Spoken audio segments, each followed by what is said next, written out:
The Cubs return home from a frustrating road trip, hoping that the Wrigley Field atmosphere will help them snap out of an offensive funk. With a dominating 21-13 record at the friendly confines, the Cubs start the longest homestand of the season. The first place Brewers are in town, and we'll get it going next.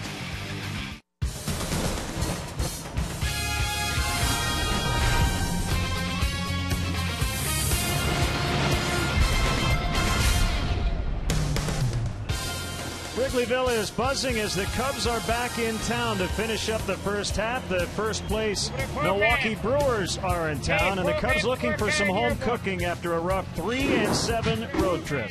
And we're set for game one of this holiday weekend series, the Brewers and the Cubs, here on Comcast Sportsnet. The NL Central standings look like this. Milwaukee coming in a game ahead of St. Louis. The Reds won today. They're 2.5 out. Then you have the Cubs trying to get back to 500 once again, just 3.5 out in the division. Hi again, everyone. Alongside Bob Brenly, I'm Len Casper. The Cubs 1-2 of 3 in Pittsburgh. They hope to keep that momentum rolling, but not going to be easy against Milwaukee, and the Brewers have played the Cubs tough here the last few years. You know, Len, they really have. I mean, the Cubs have turned Wrigley Field into a home field advantage against everybody but the Brewers. Look how even these numbers are. I guess it's only appropriate since the Cubs play so well up north that the Brewers return the favor and play so well here at Wrigley. We know about Ryan Braun. We know about Prince Fielder, who's coming off a big month of June, but also former Cub Casey McGee coming off a big month. Yeah, he's kind of the poor man's Mark DeRosa. He can play multiple positions on the field. He's been swinging a hot bat in the month of June, and he's a guy that the Cubs are going to have to definitely keep an eye on in this Brewers lineup. The Cubs will not have to face Giovanni Gallardo in the series, but the Brewers don't have to face Randy Wells. The other 4 starters will go, and tonight Seth McClung and Ryan Dempster. Yeah, Seth McClung will probably be on a pitch count. He's working his way into that starting rotation after pitching in the bullpen. Hopefully the Cubs will be able to run that pitch count up on him early in the ballgame. And for Ryan Dempster, he really needs to have a good outing. He's been a little inconsistent his last 2 or 3 times out. Yeah, Ryan without a win in June, even though he had a 3.23 earned run average. So we're set. The Cubs hosting the Brewers should be a fun 4th of July weekend of Cubs baseball, and we'll kick it off coming up next.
All-new 2010 Lexus RS, reinventing the vehicle that invented it all. Menards. At Menards, you'll find big lumber yards, big selection, and big savings. McDonald's of Chicagoland and Northwest Indiana. Honda. Test drive a 2009 Honda today at your Honda dealer. Blue Cross and Blue Shield of Illinois, dedicated to giving you the security to experience wellness everywhere. Jimmy John's, America's favorite sandwich delivery guys. And by Southwest Airlines. Southwest Airlines is ready when you are. Go to southwest.com. Grab your bag. It's on. Cubs will get comfortable here at Wrigley Field as they finish up the first half. And look at that. We're in July, but it feels like April or September. Cool temperatures. And the wind blowing in. We're used to the wind blowing out at this time of the year. And 83 versus 63. And the promotional giveaway tonight here in the friendly confines. American Mattress stuffed animal to the first 5,000 fans.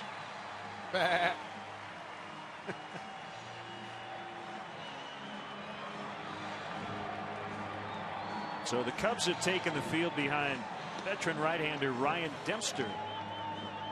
And let's look at the Brewers Southwest starting lineup. He'll face their fourth in the National League in runs. They've hit the ball well. They haven't pitched very well, and just the opposite for the Cubs this year. Counsell, Hardy, Ryan Braun with huge numbers in this ballpark. Prince Fielder as well is at 9 career homers here. Casey McGee, the former Cub, is at third. Cameron in center. Hart in right. Jason Kendall catching, and Seth McClung is doing the pitching. Take a look at the Cubs defensively tonight. Sam Fold getting his second start in a row out in left field. Kosuke Fukudome in center. Milton Bradley over in right field. Jake Fox and Ryan Theriot will man the left side of the infield. Mike Fontenot, Derek Lee over on the right side. Giovanni Soto behind the dish tonight for right-hander Ryan Dempster. Get a look at his numbers on the season. We've mentioned his last 3 starts have not been what we're used to expecting from Ryan Dempster. Hopefully just a little speed bump here. He'll get his second win and pitch a great game for us tonight. The umpires, James Hoy, will call the balls and strikes. Bill Welke, the crew chief Tim Welke, and Jim Reynolds on the bases. And before we get started, a roster move today. Utility man Jeff Baker, right-handed hitter, acquired from the Rockies for a minor league right-handed pitcher named Al Albuquerque. And to make room for Baker on the roster, infielder Ryan Friel has been designated for assignment. Baker was rehabbing an injury and a sprained left hand, so had appeared in just 12 games with the Rockies. We were told that Baker should be here and available tonight, so we'll try to find Jeff Baker for you as we are underway. Dempster to Counsell, strike one. Ricky Weeks is out for the season with a wrist injury. He underwent surgery to repair a torn tendon in his left wrist on May 20th. So Counsell and Casey McGee have been splitting time at second. McGee is playing third tonight, so they're both in there. 1 ball, 2 strikes on the veteran Counsell. Casey McGee has really turned out to be a good piece for the Milwaukee Brewers, given the struggles of Bill Hall hitting only .203 going into play tonight. He's on the bench tonight. Casey McGee, as you mentioned, playing third. The wind in the pitch. Fastball just missed outside to make it 2-2.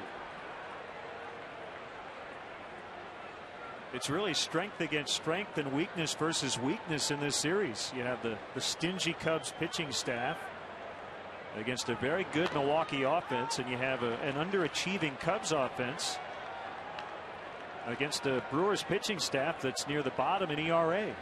So we'll see what gives. Ken Maka in this ballpark for the first time as the Brewers manager.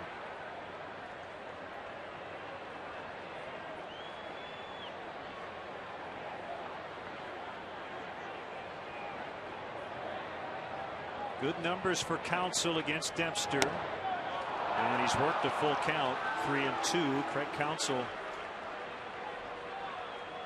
knows how to work a count, especially in that leadoff spot. As J.J. Hardy watches from the on-deck circle. Good idea to bring a light jacket tonight. Maybe a heavy jacket by the end of the evening. Hit hard on one bounce, backing up Fontenot, but will make the play. 1 out.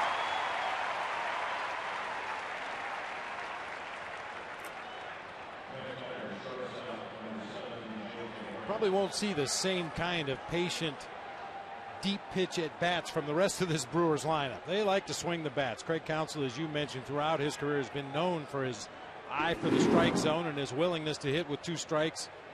From here on down, everybody's going to be hacking. Called strike on J.J. Hardy. Comes in at 233, but swinging the bat a lot better lately. 333 over his last 14 games with 3 home runs. 0-2.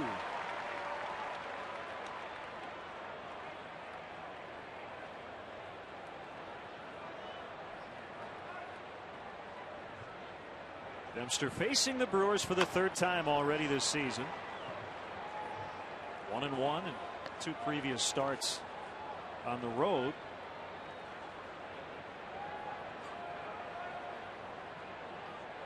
Lou already has his jacket on. Just outside, and as Hardy held up on his swing.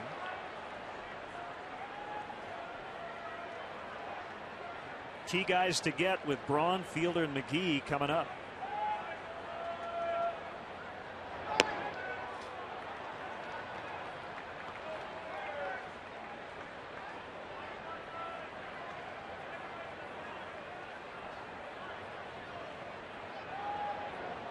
Dempster working quickly in a 2-2 pitch. He got him. Nice slider. That's an off the body slider. Throws it at the right-handed batter and catches it in his strike zone. 2 outs. Ryan Dempster, 5th on the list of lowest career ERA against the Brewers all time. It's a pretty good company there. Pretty good rotation, yeah. 9 wins and 10 saves for Dempster against Milwaukee. Ryan Braun with big numbers and a big swing.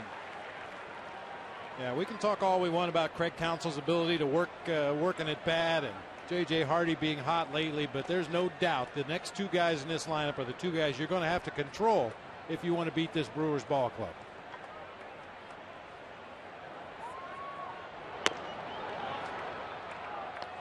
They were shut out by the Mets yesterday.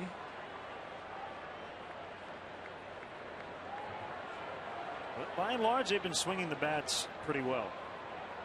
Been shut out twice their last 4 games, but in between they scored 10 and 6 runs. And winning the first 2 games of that Mets series.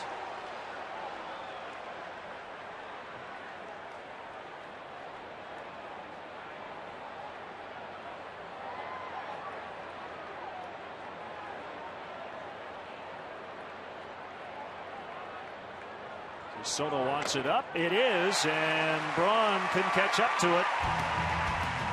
So Dempster strikes out 2. He goes 1-2-3. The Cubs are coming up when we come.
The Cubs ran out there last night in a 4-1 win at Pittsburgh. Sam Fuld with his first 2 major league hits. Excellent defense last night, so he leads off again. Terrio, Lee, Bradley at Jake Fox at 3rd.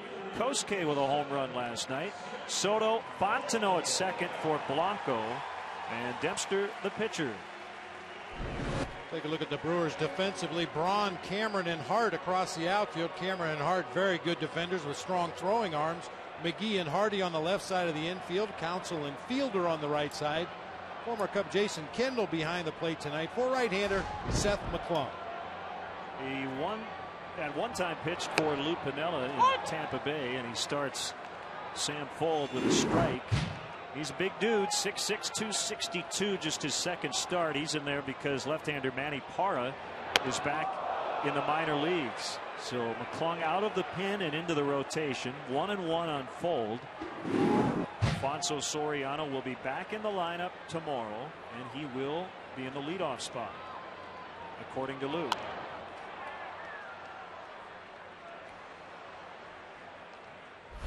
Sam Fuld's first major league hit in the ball game last night. Doubled down the line in right field in Pittsburgh. He was a busy man last night, both offensively and defensively.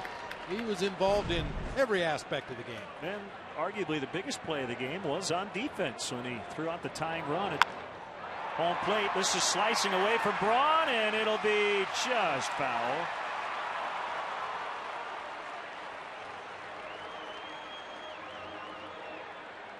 Well, the way things have gone with the offense lately, Bob, and you can hear the buzz in the crowd. Sam Fuld, if he has a big night tonight, might be ready to retire his number. Fans are looking for somebody to kind of grab hold of this offense and give it a big jolt. That's his specialty. He's a high energy guy. Contact hitter at the plate. If you're not familiar with Sam Fuld, he sprays line drives from foul line to foul line. He runs extremely well. 2-2. Very short, quick swing to the ball. You see no home runs at Iowa. That power's not his game. He's just trying to find any way to get on base. McClung's 2-2 pitch. That's just foul. Pulled off to the right. We talked about his approach in Pittsburgh last night. He's kind of busy in that batter's box. Kind of rocks back and forth from his back foot to his front foot. He'll bang that bat on his back shoulder a couple times. Just a little bit of a timing mechanism. Try to get his rhythm. Try to get in sync with that opposing pitcher.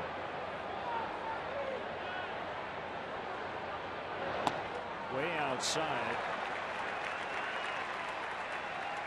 Well, Lou said Sam had a really good night last night, but really as much as anything, he just wanted to give Soriano a couple of mental days off.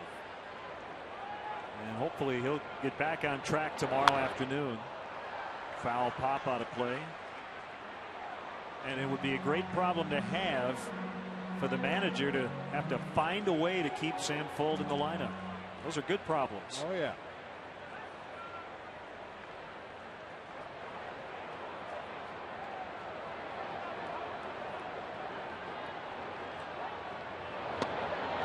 Ball 4.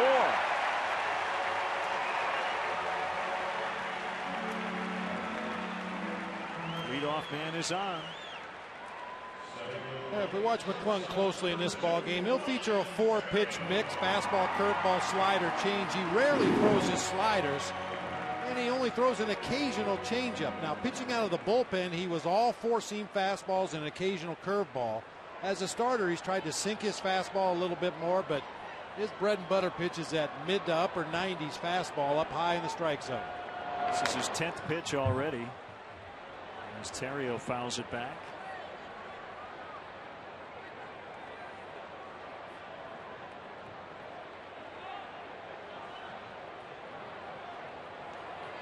Another huge crowd here at Wrigley Field. Will be that way for the next week and a half to finish out the pre-All-Star break portion of the schedule. Milwaukee for 4, Atlanta for 3, and then the Cardinals in for 4 next weekend. Jason Kendall behind the plate for the Brewers, not having nearly as good a season this year throwing out runners as he did last season. He threw out 40% of opposing base stealers last year. He's at 21% this season.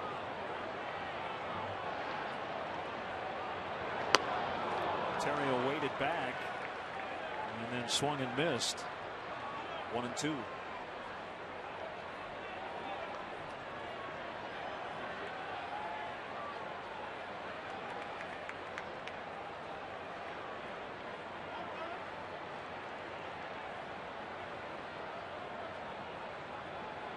McClung was pitching out of their bullpen. This is his 51st career start. And that Cubs lofted over J.J. Harding into left. Just a soft liner by Theriot. 2 on for Derek Lee, who had a big home run last night in the first inning in Pittsburgh. A 2-run blast.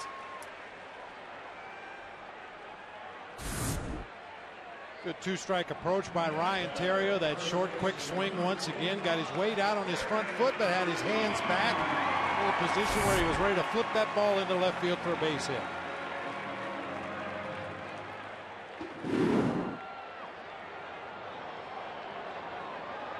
Brewers aren't double play depth on their infield. And a pitch to Lee. High in the air, deep to left. How far will it go?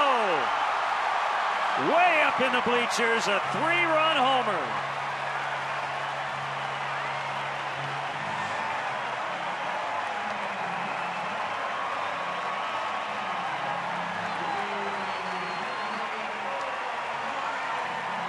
Well, that's how you start a homestand: a walk, a single, and a home run. For Derek Lee, that's his first career hit against Seth McClung. He was 0 for 5 going into this at bat, but our Heineken home run replay ambushes a high fastball and clubs it deep into the bleachers in left field. 13th homer of the year for Derek. And an 0-1 to Milton Bradley. 1-1.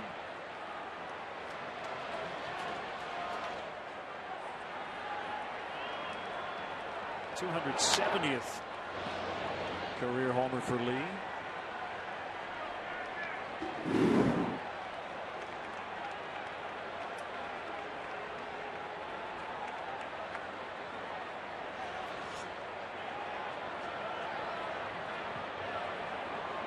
The fans weren't even allowed to get settled into their seats.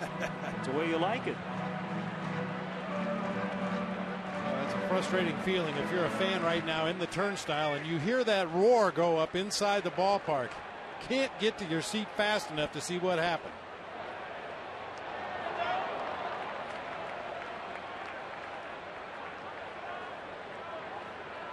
This is a totally different team at home. 8 games over and 9 under on the road. Remember, they won their last 4 on the previous homestand.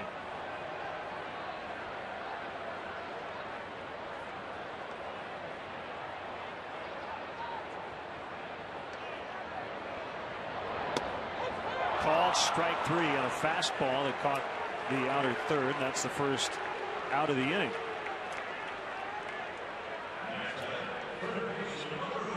Clung's been a little inconsistent with his command here in the bottom half of the first inning, but paints the outside corner with a 4-seamer against Milton Bradley for strike 3.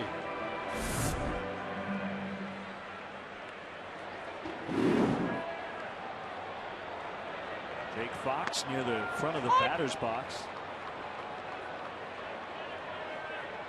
1 strike on him.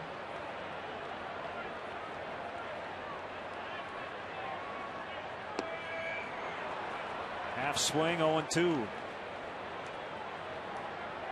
We'll have to ask Jake about why he does stand so far forward in that batter's box. I would assume it's because, especially at the AAA level, he was getting a lot of breaking pitches. And one way to try to get that breaking ball when it's up in the zone is to move closer to the pitcher.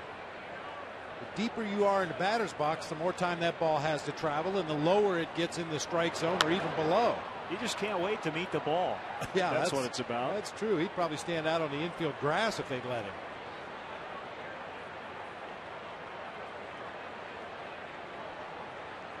I mean, we've talked about Alfonso Soriano's approach at the plate and how he gets way forward in the batter's box, but Alfonso's a real good low ball hitter. I think that's a little bit of a contradiction for him, but it's worked throughout his career, and he's going to stick with it.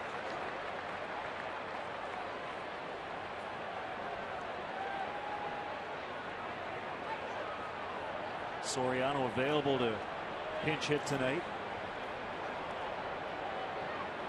Klung's 2-2, and Fox was out in front. And the count holds. Starting the day, the Cubs had a chance to jump past Cincinnati and into third place, but the Reds won today in 10 innings. They tied it in the 9th and then won it in the 10th over Arizona 3-2. Joey Votto with a 2-out single with the bases loaded. They give Cincinnati the win. And then Houston beat the Padres in San Diego. They had a 52-minute B delay. B-E-E. They were flying around the ballpark. They had to bring in some sort of bee specialist to spray down a jacket in the bullpen, and they finished the game. It was quite a sight.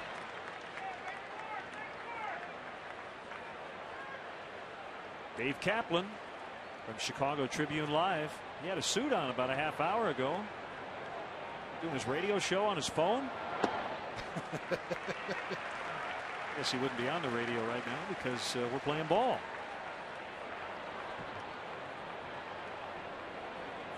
Final in San Diego today, 7-2 Houston. High in the air, deep to left. Braun's not going to move. That ball will go. 4-0. Jake Fox got a lot of looks at Seth McClung in that at bat. And the last pitch he took out into the bleachers.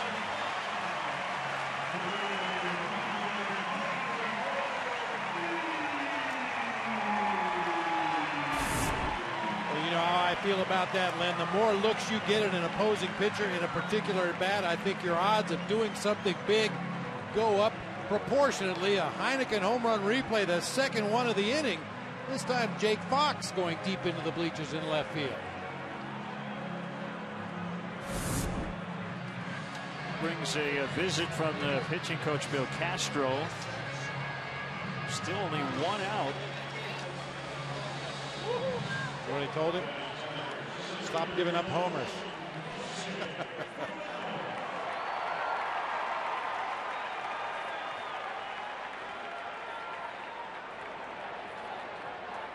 Kosuke Fukudome had a good night last night in Pittsburgh and fouls it back. He hit a double, a home run,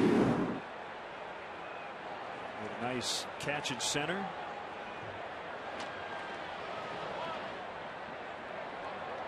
Jake Fox, his 3rd home run, his 1st career homer here at Wrigley Field. Let's go back to last night. Kosuke had himself a real good night at the plate. Hit the ball hard every time up, including a home run into the bleachers in right field at PNC Park.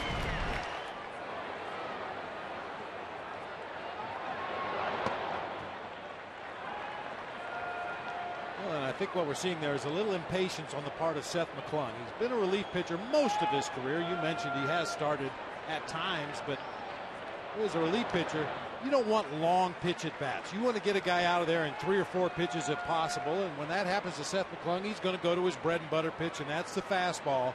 And we know Jake Fox and Derek Lee can hit a fastball.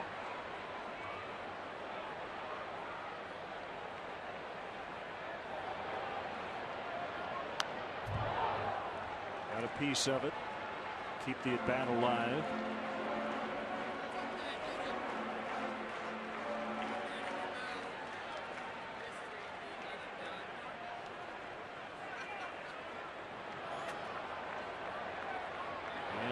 Pitch just missed. Full count, 3-2. Soto on deck. 2 homers in the inning, Lee and Fox.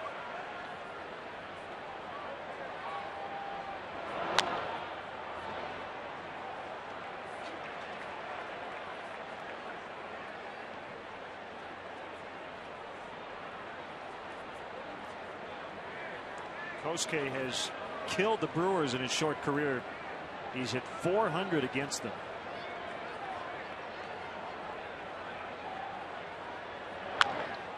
Bouncer to Counsell. This will be routine.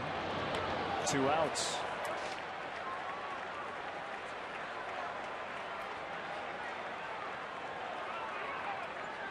Well, if you extrapolate in terms of what McClung has done here early on, he's going to reach his pitch count in the 2nd inning. Yeah.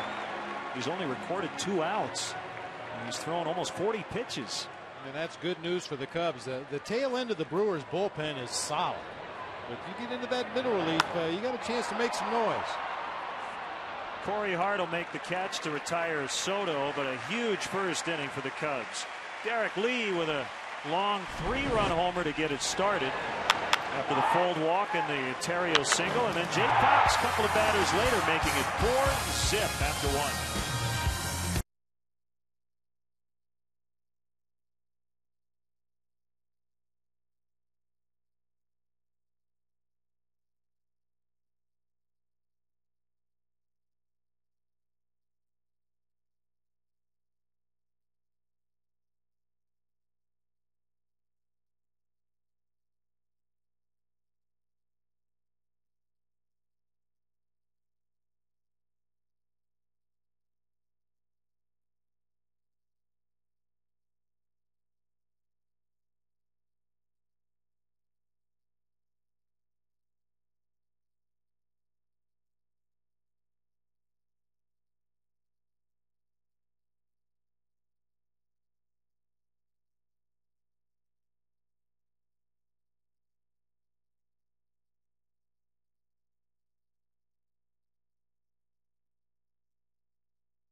I don't want to wait. We're still 2 more weeks away from after the break, and we still got 8 games left. If I come back on Monday, or 7, 3 against the Braves and 4 against St. Louis. So the sooner the better, and that's why I'm gonna go tomorrow and see how it is. So Ramos will report to the Peoria Chiefs, who are actually in the Chicago area playing Kane County, and Reed Johnson will be with him as he rehabs his back. And they both could be back at the beginning of next week, along with right-hander Angel Guzman. So the roster move today involving Jeff Baker and Ryan Friel. There could be more to come in the next few days. And Bob, that means that a lot of guys are on notice. Oh yeah. I mean, everybody tries to do their best every day, every time they step on that field. But these players aren't stupid. They understand that there's going to be some movement, some roster changes in the very near future. And if you've got any rabbits up your sleeve, now is the time to pull them out. Prince Fielder clubs one deep, and it's going to be over Kosuke, who generally plays deep as it is. Fielder running hard. He is going to get in as the ball got away from Fontenot. I'll tell you what, partner, that was a line drive. I don't know if I've seen a line drive hit that far. Wow. He almost hit it through the bricks. Well, he is a beast, and he's been swinging it well lately. He takes as big a swing as anybody in baseball, but manages to get that bat through the zone quickly. That's a great play by Kosuke, playing the carom off the ivy out there just to the right of straightaway center. Just to make it a close play at second base.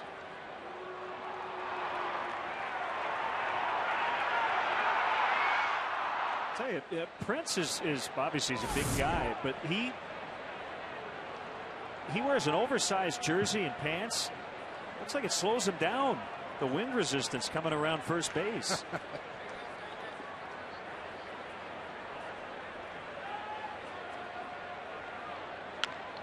Casey McGee hits a slow bouncer to Terrio, who will throw across for the out.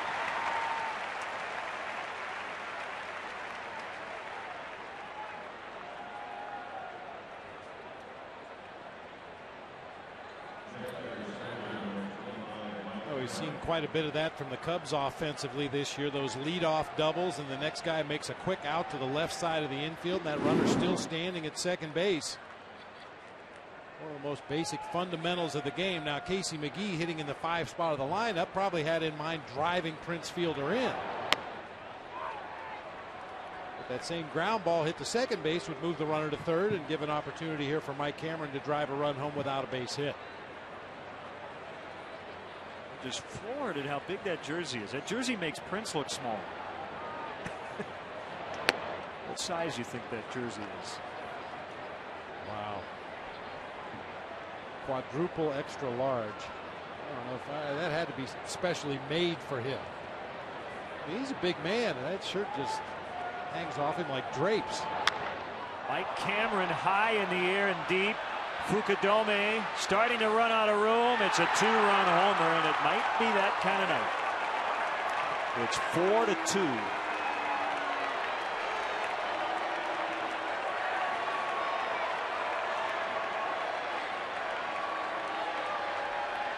.13th homer for Cameron.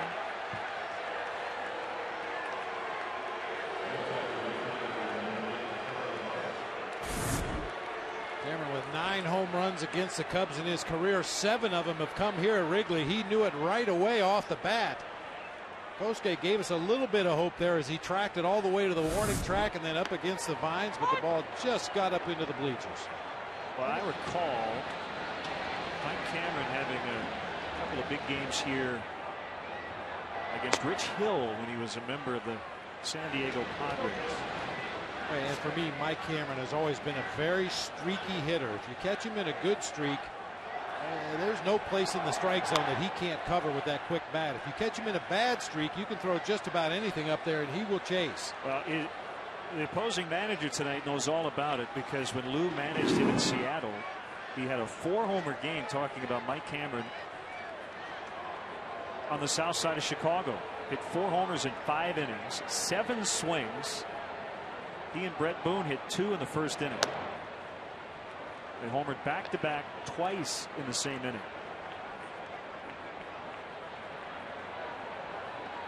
Meanwhile, 2-2 on Corey Hart.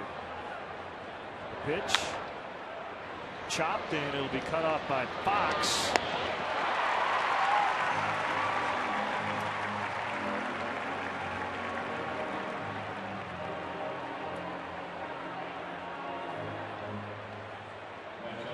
Brings up Jason Kendall.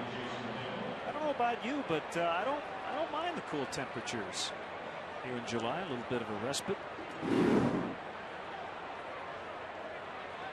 And you said it looks like it's going to be that kind of a night here at Wrigley. The wind really isn't much of a factor right now. It was blowing from the right field corner toward the left field corner, but not really hard enough to affect most batted balls. Foul tip, strike 1 on Kendall. Jason Kendall, 18 for 43 versus Ryan Dempster.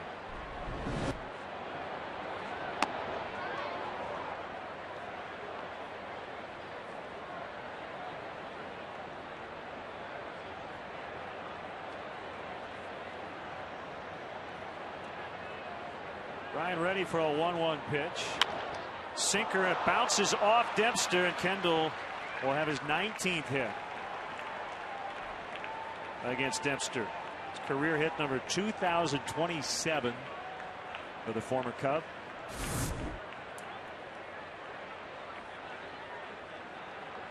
Looked like it took a short hop and climbed right up the left leg of Ryan Dempster, headed over into foul territory on that third base side. Looks like he's all right. Jason Kendall is and always has been a contact hitter. Chokes up on the bat, just tries to put the barrel on the ball, doesn't try to overpower it. I bet he gives a lot of pitchers fits. McClung bats left-handed. 5 for 25 in his career, 0 for 5 this year. I want to welcome the servicemen and servicewomen around the world watching tonight's game on the Armed Forces Network. Glad to have you with us as we kick off the 4th of July weekend. Wrigley decorated a little different for the weekend. Normally we have the flags along the roof of the stadium commemorating different events and different players in Cubs history, but Old Glory everywhere here tonight. I like it.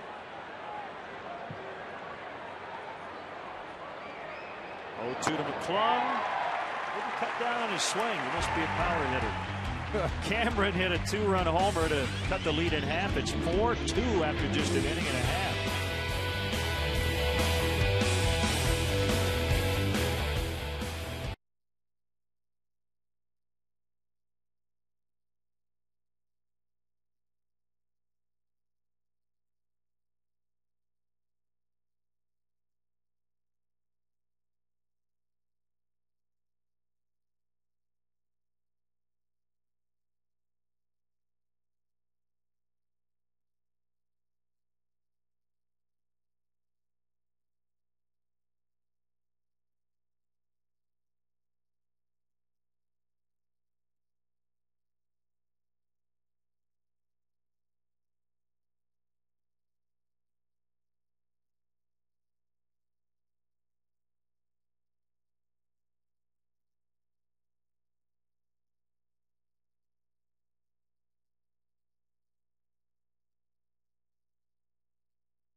longest he's gone between ejections. Well, the only reason that you get too close to the umpire, and the one thing that they'll tell you right away is, well, the bill of the cap touched me. So I try to, I was going to turn it around, but it was awkward, so I just took it off. My wife ejected me a couple times this winter.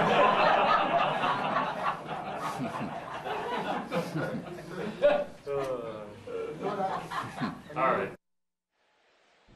That's Lou Piniella talking about his lovely wife, Anita. Fontenot, Dempster, and Fold. Here's a 40th pitch of the night for Seth McClung. It's the first time he's missed on the first pitch in an at-bat. Usually that's a sign of success. 7 first pitch strikes to the first 7 batters, but he ended up giving up 2 home runs.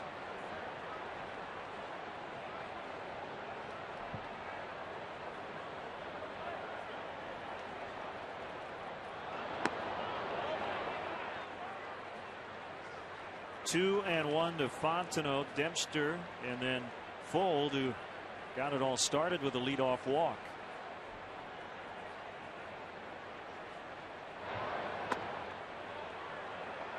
Stingy strike zone tonight. McClung has been around it all night, but has not gotten those close calls from James Hoy. High fly for Fontenot. Cameron still going back, circling, and he made an acrobatic catch.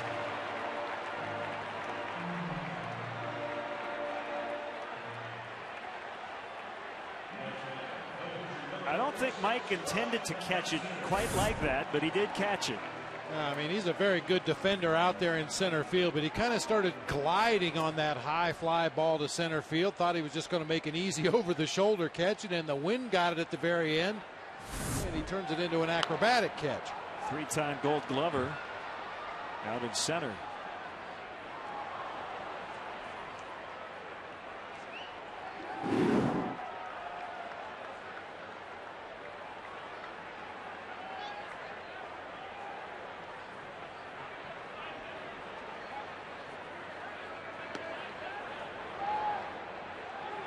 One and one on Dempster.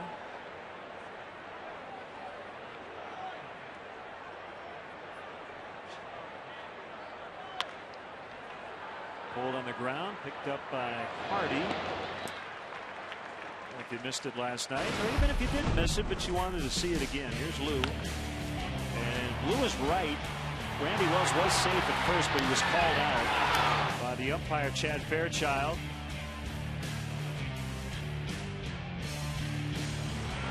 We prefer you not read lips during this exchange.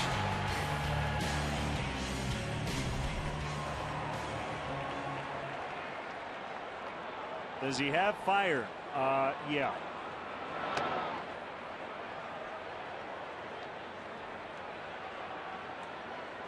One and 0 on Sam Fold. Well, part of the reason Lou was so upset is it cost the Cubs a run. Fold pulls it. Fair. Kicks off the sidewall. Hart will pick it up, but Fold has a double.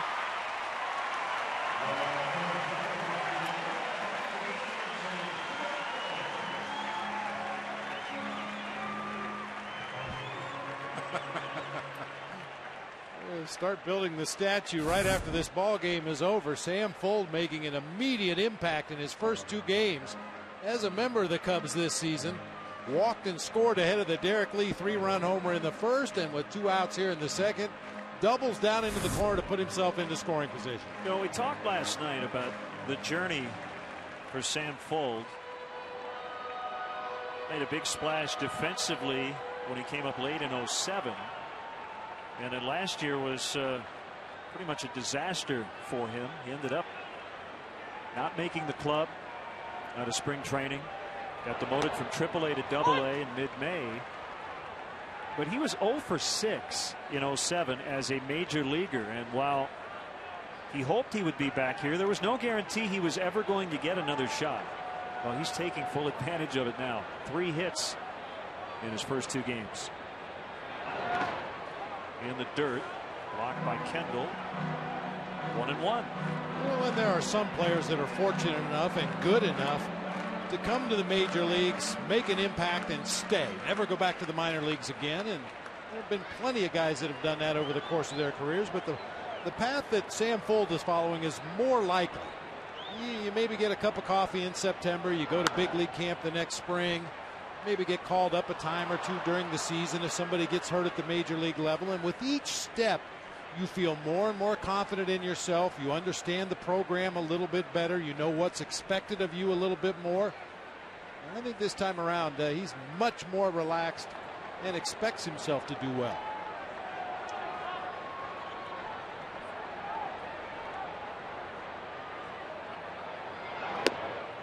Outside. 2-2 to Terrio if Derek Lee on deck.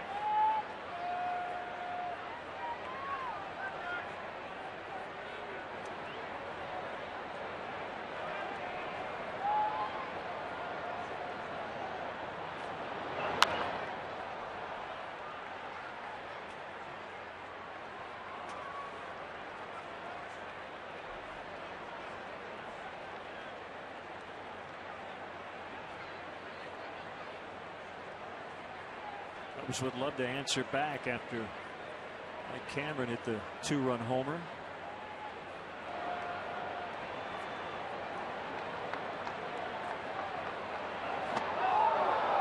Almost hit him on a breaker. 3-2.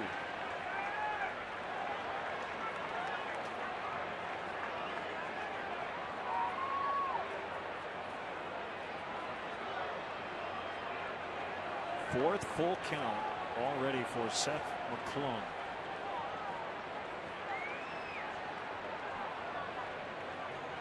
Three-2 pitch. Counsell will pick it up and throw on to first. 2-out double by Fuld, but he's left stranded in scoring position. On to the third. 4-2 Cubs.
Top of the order now for Milwaukee in the third inning. A called strike to Craig Counsell.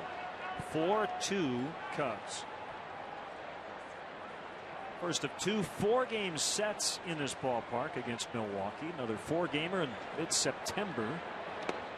And the Cubs still go back to Milwaukee one more time a week later. Each team winning 3 games in the first 2 series up at Miller Park.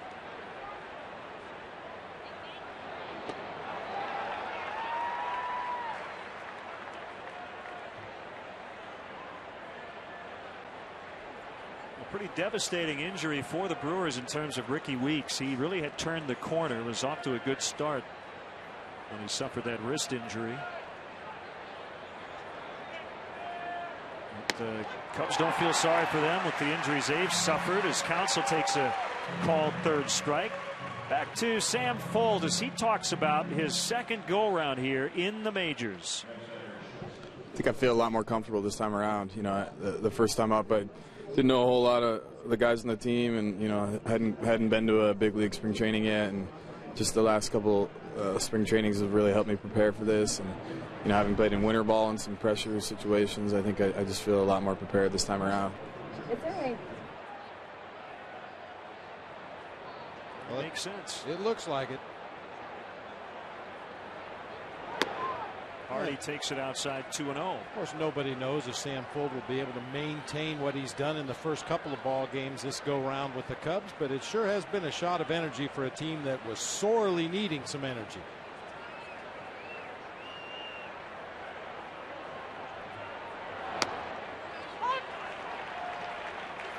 Big problem for Ryan Dempster lately,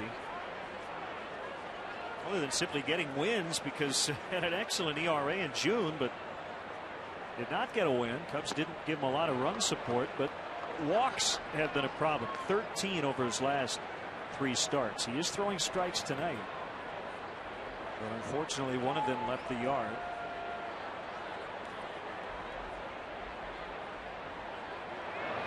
Swing and a miss.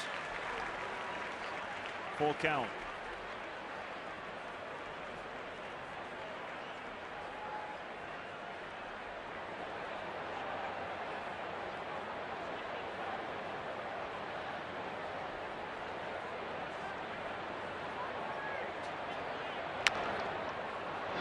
Fox to lead.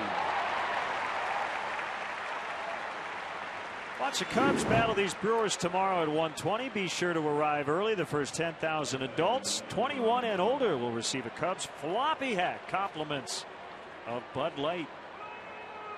Got to wear yours in the open tomorrow. That would be appropriate.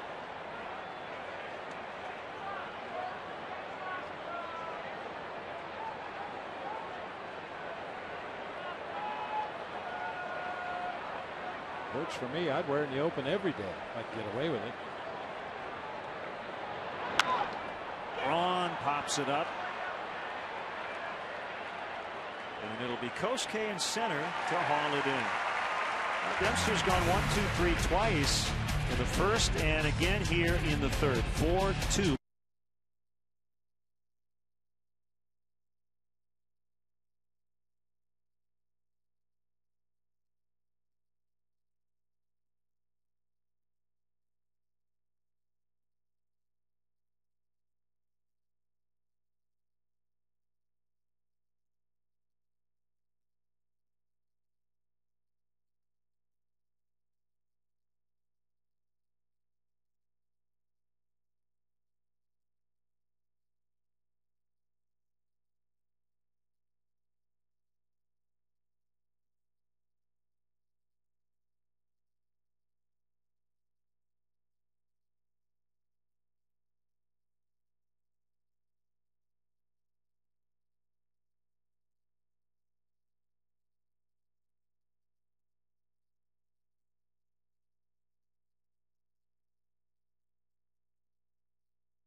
Derek Lee with a 3-run homer in the opening inning.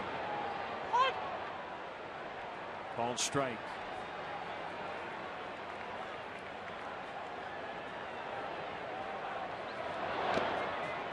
This is a quick trip for the Brewers. They'll head right back home after this weekend series. They'll have a big 3-gamer against St. Louis, and then the Dodgers right before the break. Well, this is a tough week and a half for Milwaukee going into the All-Star break. From the Cubs' perspective, when they're playing the first place team now, when they're playing Atlanta, the top 2 teams in the division will be playing one another, and then they play St. Louis, so they can do some damage here.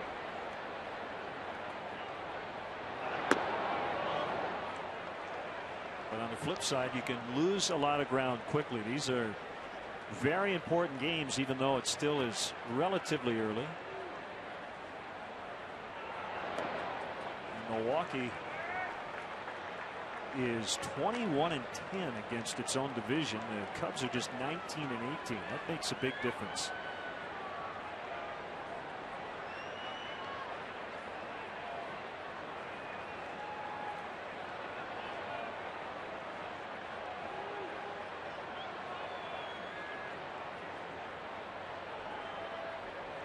Another 3-2 count for McClung. Lee got under it, and this will be Corey Hart for the first out.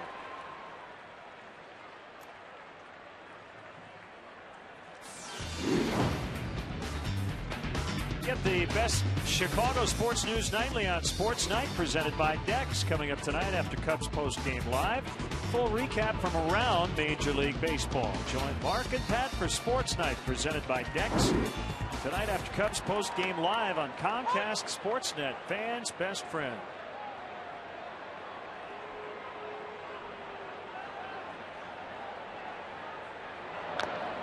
Big swing by Bradley, and he's in an 0-2 hole.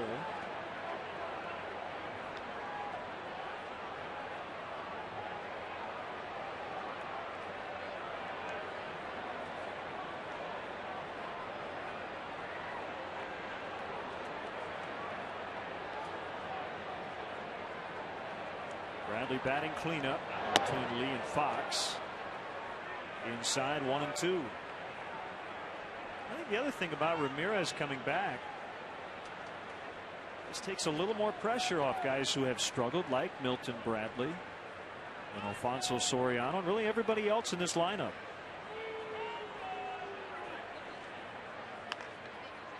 There's a term baseball geniuses like to use: lengthening your lineup. I mean, you add another good hitter to the middle of a lineup, and it stretches. All of a sudden, instead of having good hitters maybe 1 through 5, and then you hope the guys at the bottom can make something happen, you've got good hitters, you know, down into that 7 spot, maybe even deeper sometimes, depending on the lineup. Bounced back to McClung, a little toss to Fielder. Well, that was a close play. McClung took his time as Bradley hustled all the way and was thrown out by a half step. This Saturday, the Cubs take on the Brewers here at Wrigley Field. Game time 12:05. But get here early. The first 10,000 fans will receive a Cubs 4th of July hat. Compliments of Ballpark Franks. Well, it's a good hat weekend. Yes, it is. One of my favorites. You got hair like this, you wear hats whenever you can. Jake Fox bidding for another home run, but he pulled it foul. You can say that just about every time Jake Fox steps into the batter's box. He's bidding for another home run. That's the first thing on his mind when he steps in that box. Get a mistake pitch in, hit it hard to left field.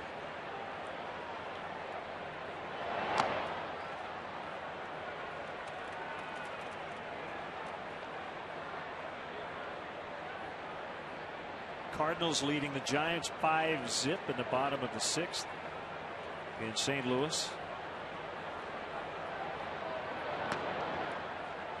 Todd Wellemeyer working on a shutout. Barry Zito could not get through the 5th.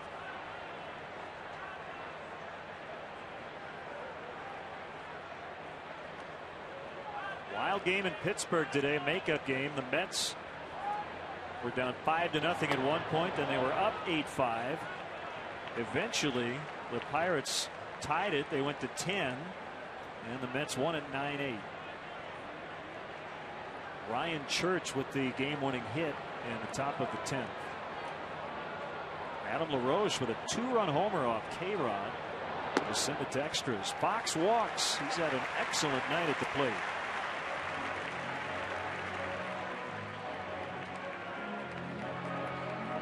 To say Seth McClung has had to work hard for every out tonight would be an enormous understatement.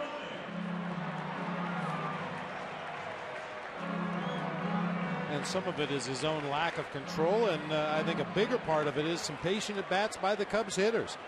You mentioned it earlier that James Hoy, the home plate umpire, calling a very small strike zone tonight. And if you know that going into an at-bat, you can really keyhole an opposing pitcher, make him throw that ball over the big part of the plate before you even think about swinging at it.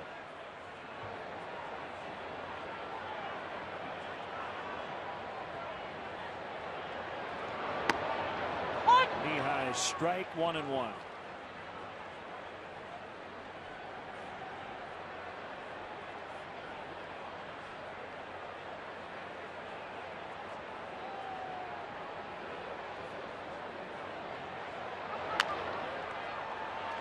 Counsell comes in and throws out Fukudome.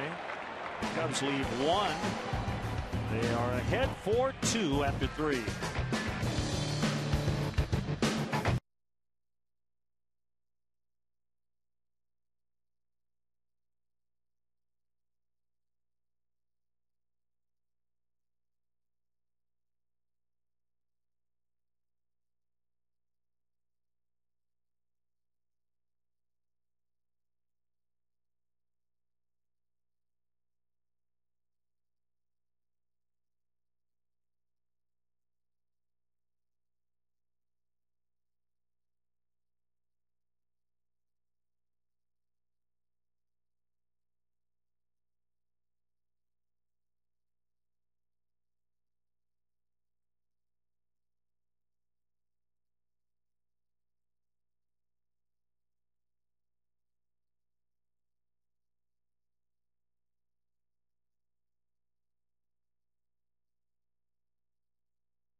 With the voting for this year's All-Star Game ending tonight, our Aflac trivia question has an All-Star slant. Which player has been selected to the most All-Star games as a Cub?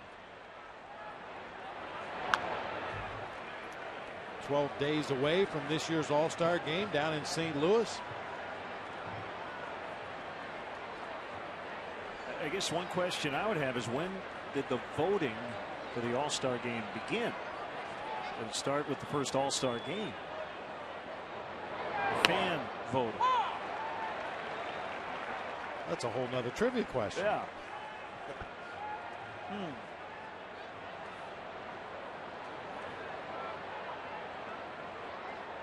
mean, the Hall of Famers would certainly stand out. If the question had just been any player, well, it could be Billy Williams, Ernie Banks, Ryan Sandberg come to mind. Ron Santo.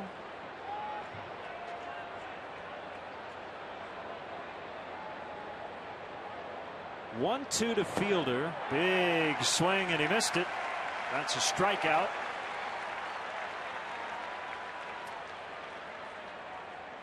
In terms of any player, I was thinking Cal Ripken or somebody like that. Just went to the All-Star game every year, year after year after year. Hey, Cub fans, you can get a full meal for under $5 thanks to McDonald's Appetite Stimulus Package. A hot sandwich, a cold drink, and delicious fries, all for under $5.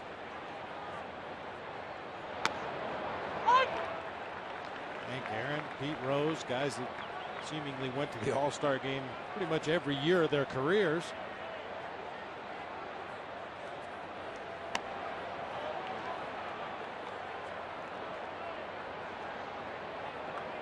See, for those guys, the All-Star game was no big deal. When you go every year, it's no, so what?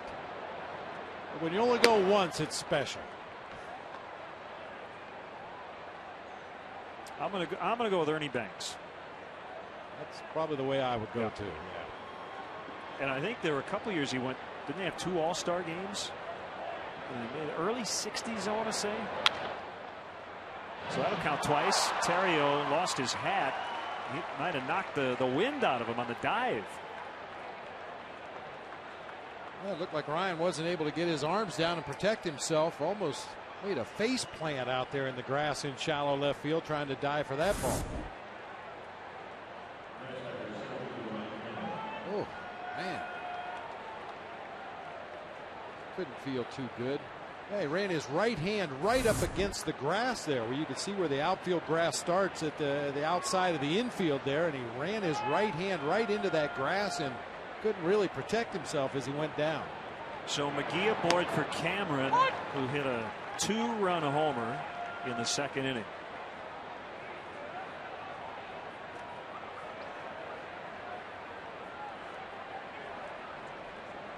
Cameron belongs to a pretty exclusive club, one that Alfonso Soriano belongs to. The 250-250 club. Cameron now with 254 homers, 293 stolen bases.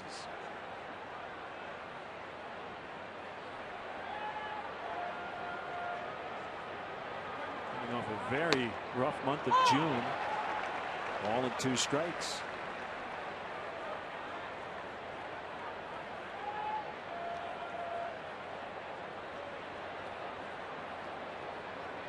Hello, Carlos. Again, I know his secret, but I'm not going to give it away. He always knows when we're watching.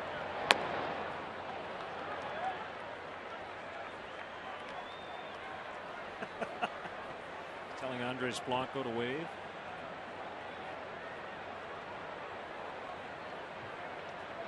Get ready for Wimbledon or something.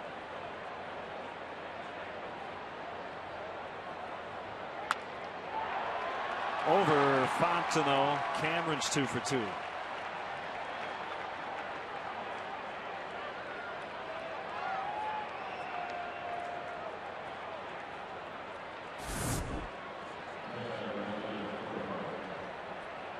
This goes with that sinker out over the plate and down, gets it over the head of Mike Fontenot into shallow right field.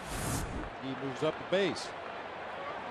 I'll tell you, there's some thump up and down this Brewers lineup. We talked about it earlier in the ball game. A very strong offensive team. They rely a lot on the home run ball, with the exception of Craig Counsell at the top and Jason Kendall at the bottom. Everybody else in between, they're looking to hit the ball in the seats.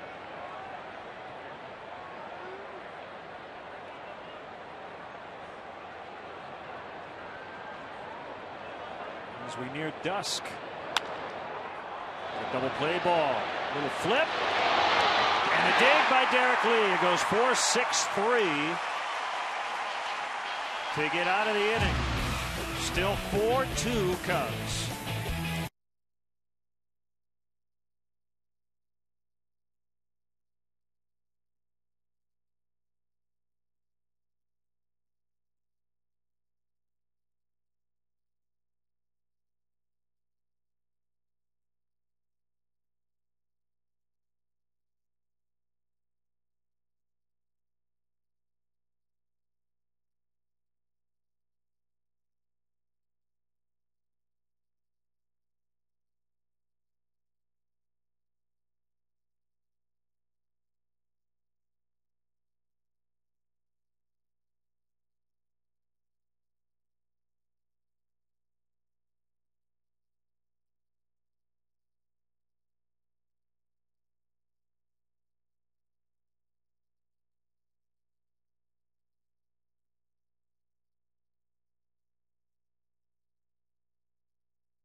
Chicago's Brad Urban, a winner of the Menards Grounds Crew contest.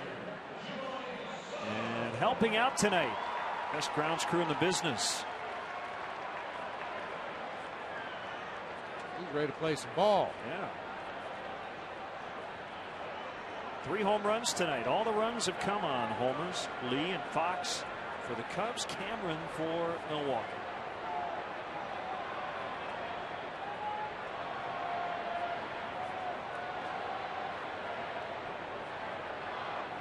Bottom 3 now. Soto takes ball 1.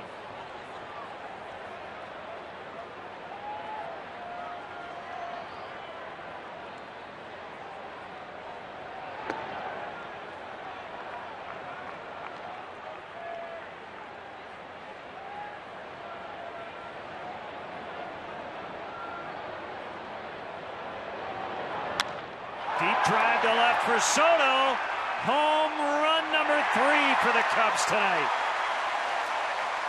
5-2.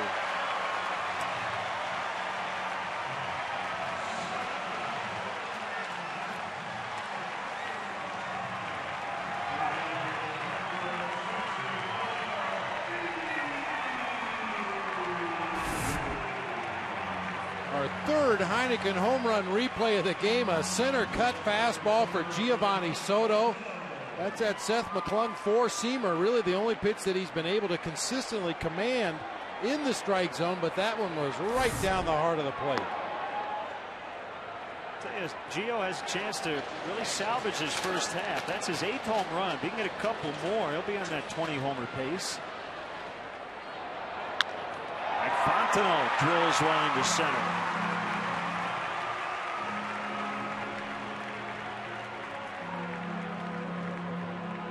Well, let's answer the Aflac trivia question tonight. Which player has been selected to the most All-Star games as a Cub? Aflac! And it was Mr. Cup 14 times. Rhino 10 times. Ron, 3rd on that list. Billy Herman, Sammy Sosa, Willie Williams also on the list. Dempster, it's got his 3rd sack bunt of the season. Goes 3-4. Put Fontenot at 2nd for Sam Fuld.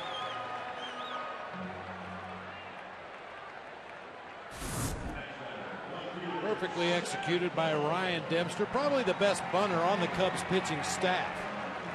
Zambrano, more often than not, is given the green light to swing away in obvious sacrifice bunt situations. Dempster's had the most experience and does it perfectly right there.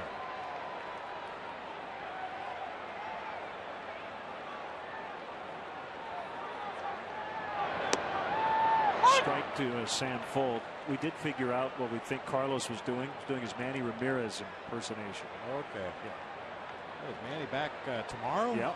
I think, let's see, the Dodgers went 29-21 without Manny.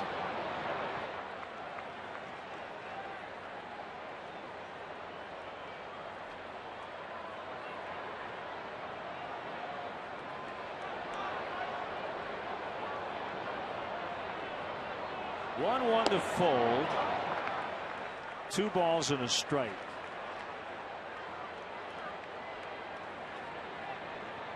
Chris Smith is up. And the Milwaukee pen.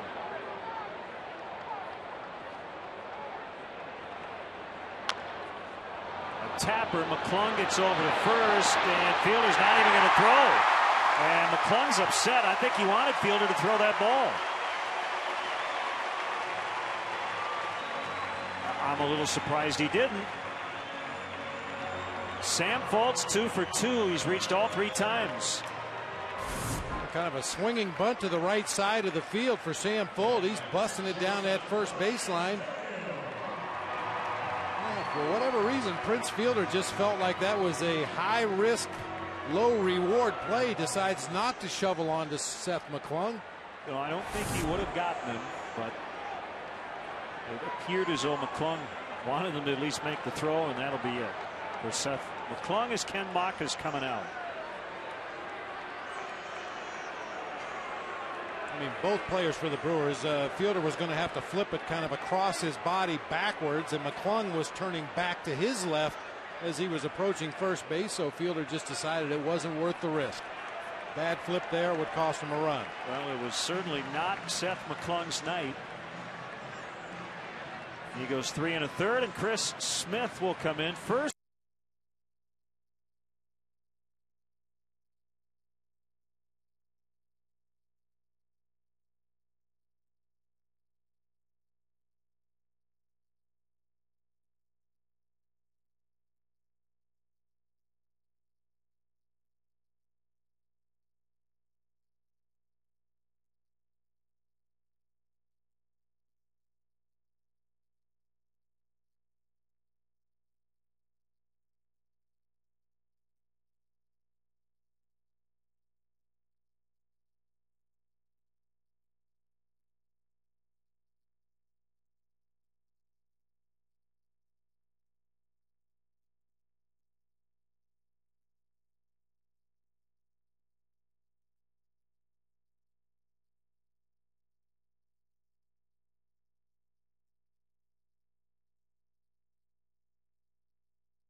Don't miss the action as the Cubs battle the Brewers this Sunday. Game time 1:20. Be sure to arrive early. The first 10,000 fans will get a Cubs blue T-shirt compliments of 6 Flags.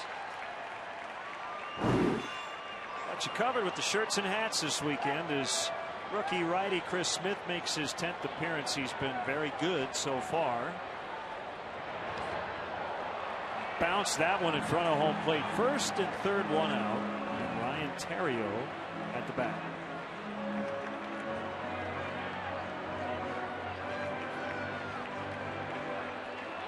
You see the Cubs really bust this one open, leading already by 3. Smith was previous big league time with Boston. Close play at first. Folt got back in time.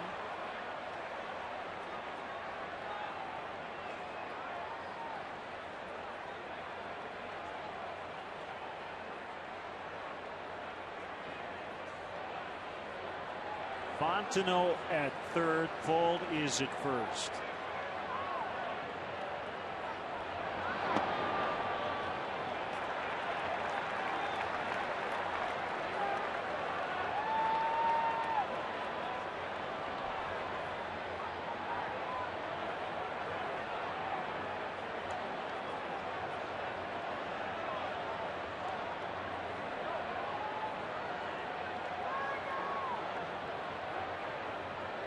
Smith ready for a 2-0.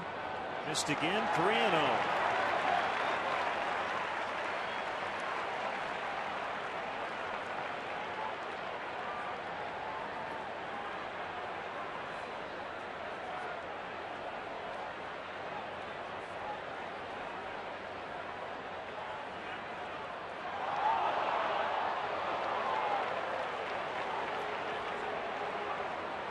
Smith trying to figure out a way to get it out without delivering a pitch to home plate. That's a second fake to third throw to first pickoff attempt in this at bat.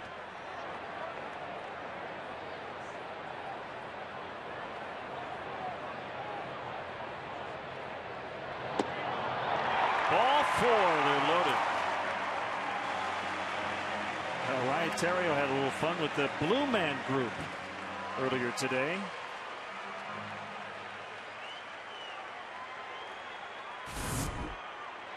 Ooh. Taking some pictures.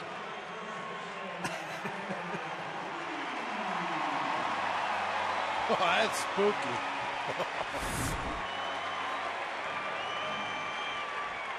Bases loaded. Derek Lee at the plate. Already a 3-run homer tonight. Here we go. Low for ball 1. Smith having trouble finding the strike zone. He's a nibbler to begin with. Throws a lot of breaking pitches. He'll sink his fastball. Likes his changeup a lot. Tries to stay out of those good hitters' counts, but hasn't been able to find the plate at all here in this outing.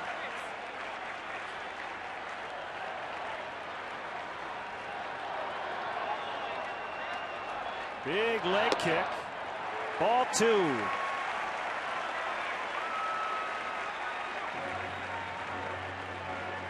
Well, you had to love these situations as a hitter. Oh, yeah. With 2-0, bases loaded. Don't want to be over anxious, but if you get your pitch, you want to do a lot of damage.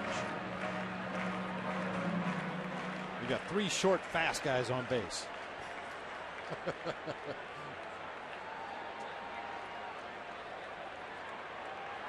I used the term earlier, keyhole. Right here is where you look for one pitch in one zone.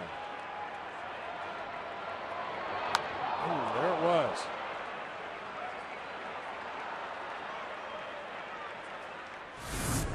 BMW ultimate drive of the game. Derek's first at bat. Boom. Base high pitch. And he hit a 3-run homer.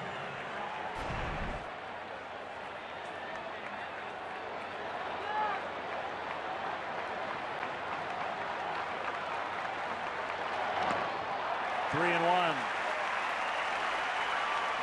I'll tell you, Len, it's been remarkable to watch the transformation of Derek Lee's swing since the beginning of the season. His bat is lightning quick right now. I mean, this is the big leagues, and opposing pitchers occasionally are going to make you look funny up there at the plate, but for the better part of a month and a half, Derek Lee has swung the bat as good as anybody in the league. Great atmosphere tonight here at the ballpark as Smith comes on a 3-1 pitch. Oh! Deep drive and a grand slam for Derek Lee. Out onto Waveland. 7 RBIs. What a night.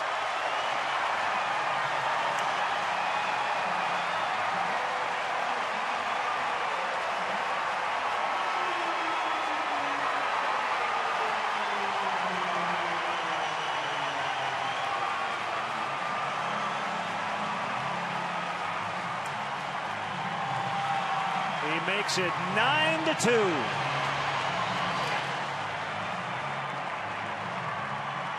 Geez, I thought the first one was hit well. That ball cleared everything.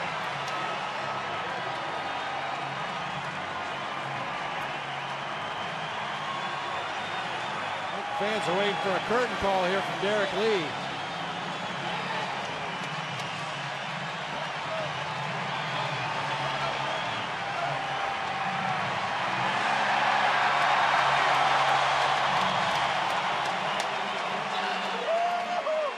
Next time up, he should hit a 5-run homer.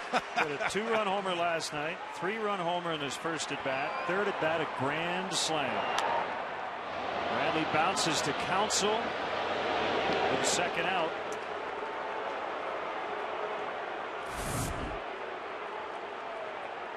Another Heineken home run replay. We're going to have a 6-pack of Heineken home run replays here tonight as Derek Lee leaves the building. Curtain call to boot.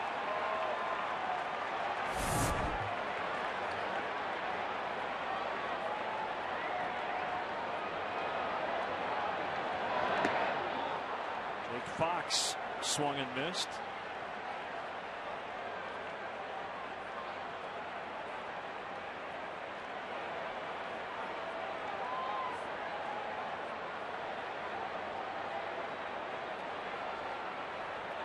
Four in the first and 5 here. That was a breaking ball that didn't break over the head of Fox.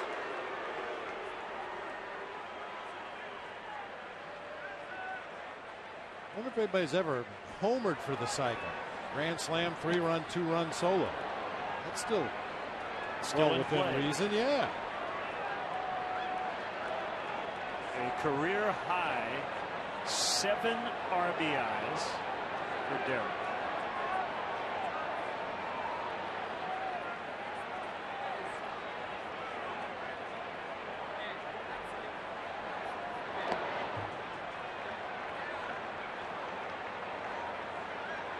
th time Derek has hit more than 1 homer in the same game.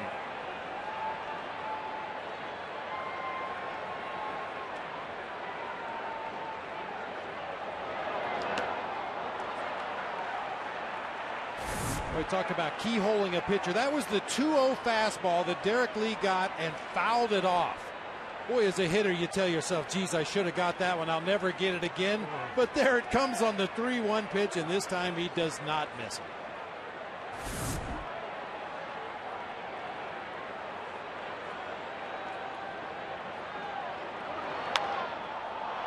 Popped up by Fox, sending Hardy out into the outfield grass.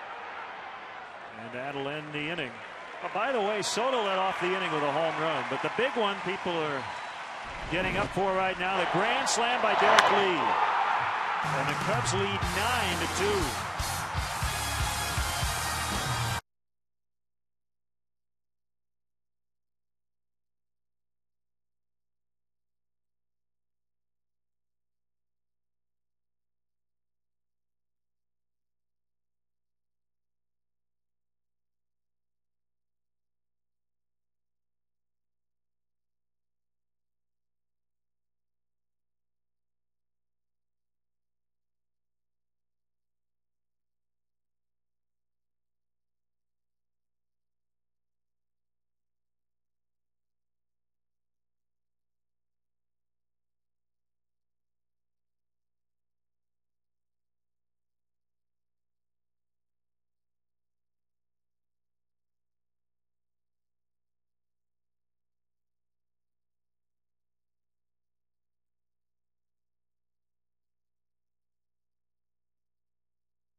Fans with the most unique VIP road trip experience available. Each package includes great tickets, first-class hotel accommodations, a tour of the ballpark, and a private meet and greet with a current Cubs player. For more information, visit Cubs.com. Cubs have been in desperate need of a laugher. Still early, but they lead by 7 against the first-place Brewers.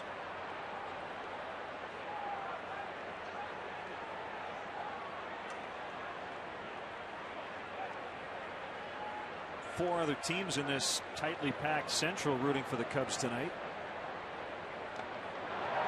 As Kendall strikes out, tagged out by Soto. That's 6 punch outs for Dempster against no walks.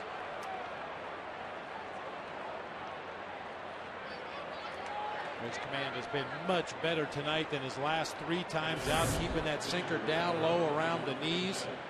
Starting his slider right in that same slot and then breaking it down low and away from Jason Kendall for strike 3.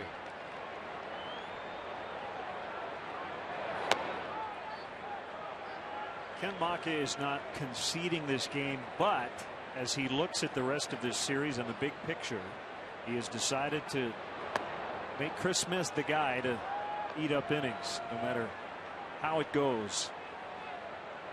Well, you're absolutely right about the fact that he's not conceding anything, but one of the hardest lessons to learn as a manager is how to lose a ball game.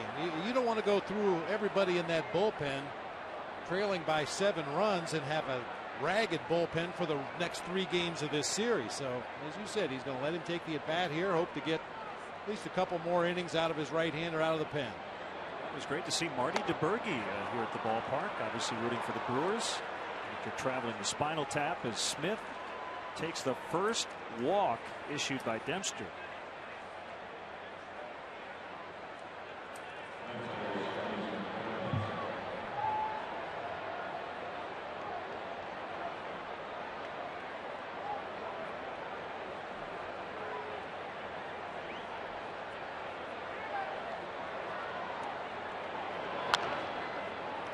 Rolled foul. Line to first.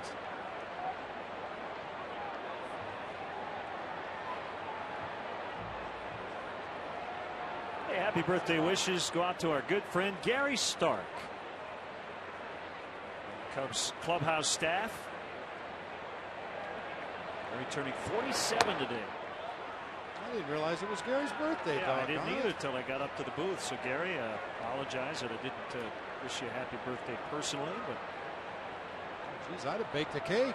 Gary's my guy.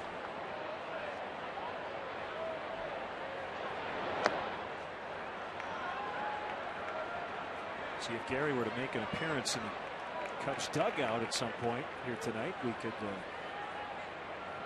give him a little pop on the ear. Hint, hint. He's probably so busy working in that Cubs clubhouse, he doesn't have time to stick his head out into the dugout so we could shoot him.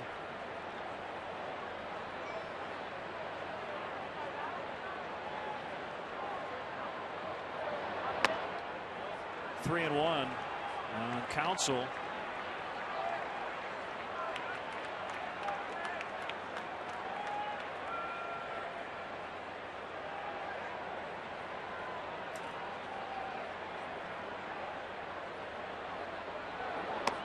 Ball four. That's not what Ryan Dempster wanted to do, as Larry Rothschild will head out. 7-run lead. And he's walked the pitcher and the leadoff man. Well, we have a moment. Happy 80th birthday wishes go out to Bob Huffman.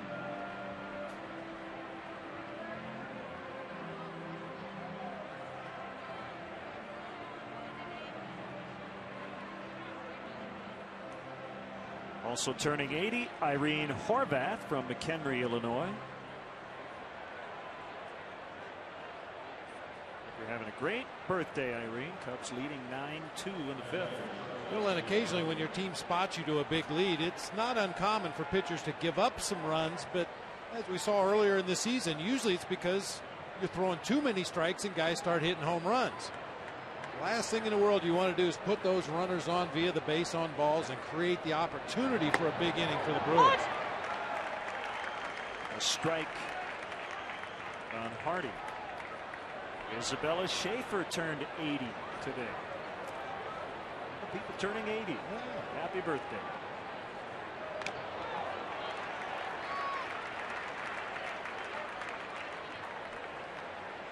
My sister Ann Griffith back in Coshocton, Ohio. She's nowhere near 80, but she's celebrating a birthday today.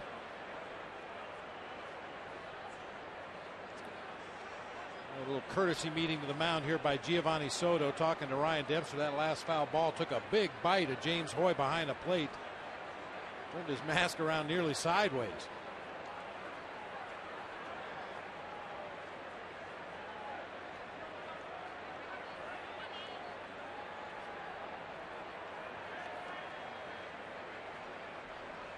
The kick in the 0-2. Swing and a miss. He struck him out. He needed that.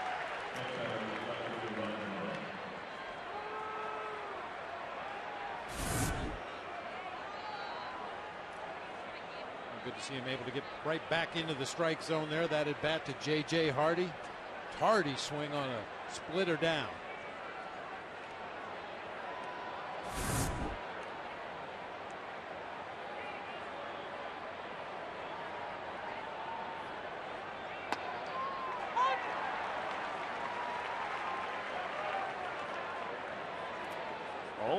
To Ryan Braun. The early quiet strikeout and a flyout.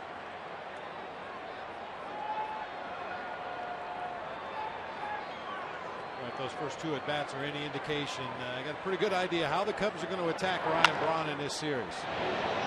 Backs up Terrio. He'll get it to Fontenot in plenty of time, so the walks don't come back to bite Ryan Dempster. It's still 9-2 Cubs.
To another one of his games as long as she lives.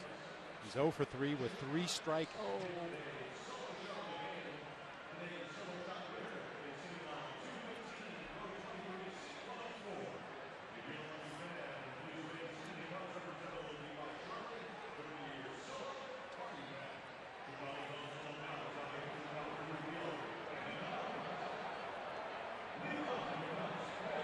Thanks, Gail. Derek Lee with 2 home runs tonight, 7 RBIs, 9 runs from this offense.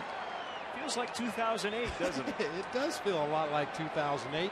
Although this is 2008, we'd be getting production all the way up and down the lineup. Derek Lee's kind of hogged the spotlight up to this point, but we'll take the offense however we can get it.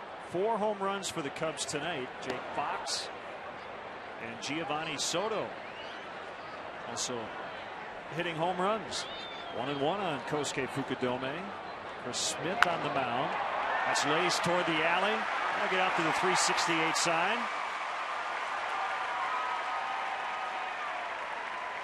It's a leadoff double.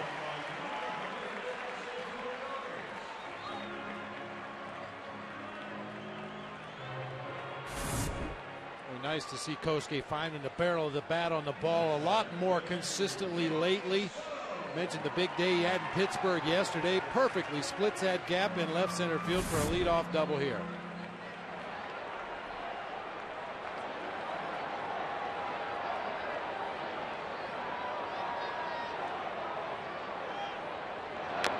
Soto hits it foul. It's no surprise if Milwaukee makes a deal.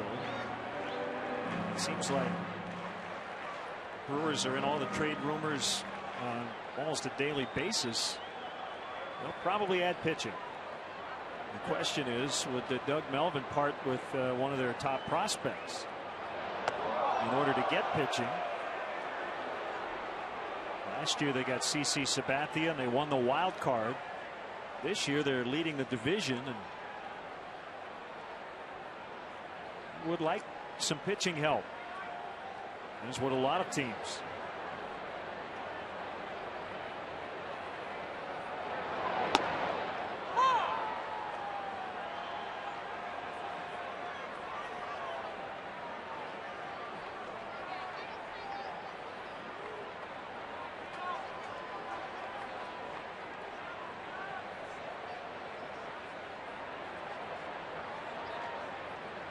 Smith gets a sign for Kendall.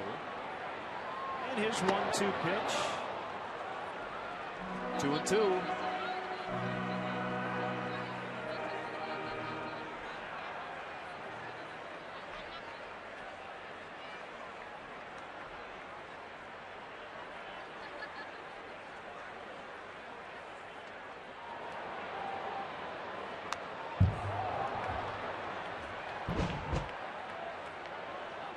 lost Sabathia to free agency, and Ben Sheets declined arbitration, but he's got an arm injury.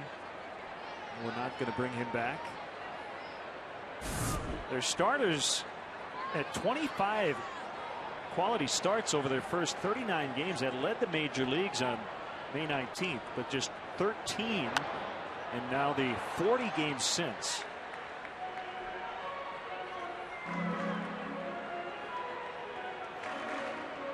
Their opening day starter, Jeff Suppan, will pitch tomorrow. He has a .486 ERA and a 5-6 record.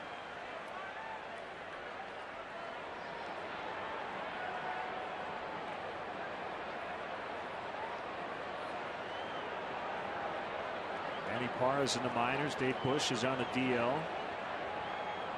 Triceps injury, swing and a miss, and Soto strikes out.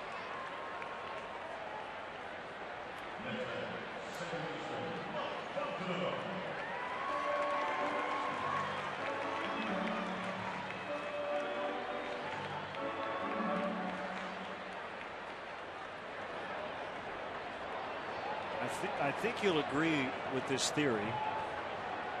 Pretty simple theory, but I think the best way for Aramis to come back would be this Cubs offense gets it going before he gets back, and not when he shows up. They roll out the red carpet and say, please save us. Yeah, carry us. I think you're absolutely right. That would be the best possible scenario. Have Aramis go down and play some games on a rehab assignment, and hopefully have good results, but more importantly come back healthy and ready to play, and no restrictions, but at the same time have the rest of the lineup start to produce. Take a lot of the pressure off of Aramis Ramirez. I'll tell you the other thing, it'd be nice, Jake Fox, if he stays hot, Lou doesn't have to play Aramis every day right when he comes back. In fact, that shoulder may require 2 days on, 1 day off. I think they'll just throw him right in there and he'll play every day the rest of the season.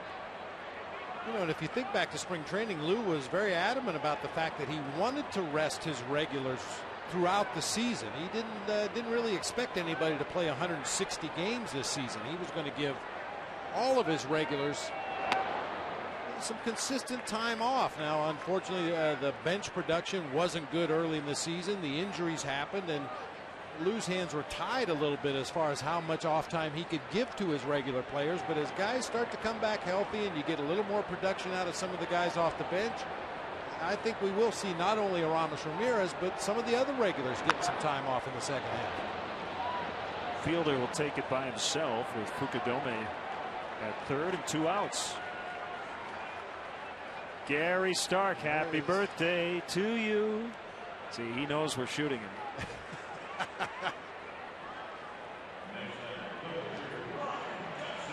Gary does such a great job down there in the clubhouse. He got a little Ron Santo in him. When things are going good, Gary's got a big old smile on his face. Life is good. But boy, when the team struggles, Gary struggles right along with it. Dempster takes a breaking ball for a strike. Not to mention he likes to fish. That always gives us something to talk about down there in the clubhouse. Not Santo, Gary Stark. I don't think Ronnie has the patience to be a fisherman. Get in the boat. There's a tug on the line and it's seaweed. Jeez. Come on. What's going on? Come on.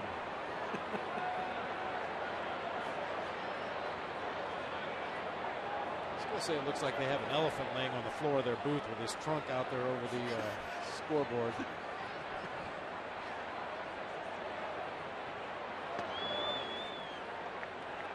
One and two to Dempster.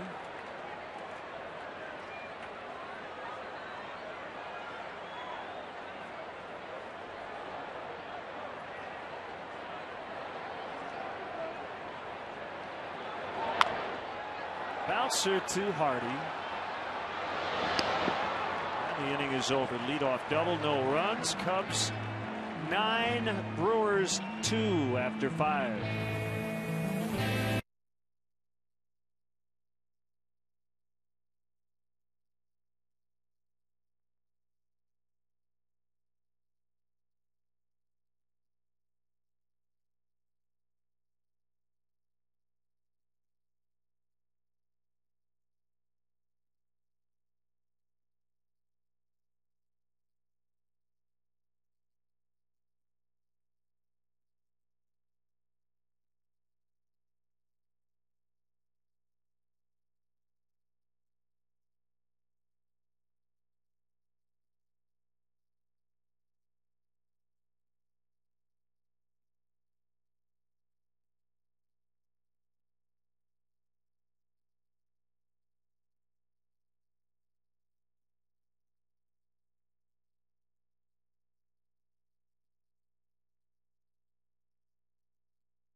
Tomorrow, don't miss a big Chicago baseball doubleheader on Comcast Sportsnet at 12:30. Lou and the Cubs battle the rival Brewers here on the north side. At 7, the White Sox are in Kansas City for a showdown with the Royals.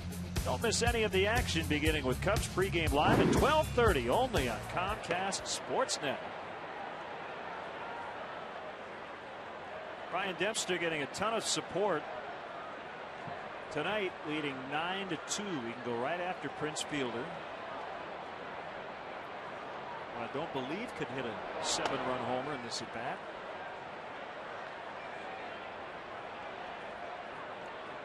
Won't keep him from trying. I was going to say.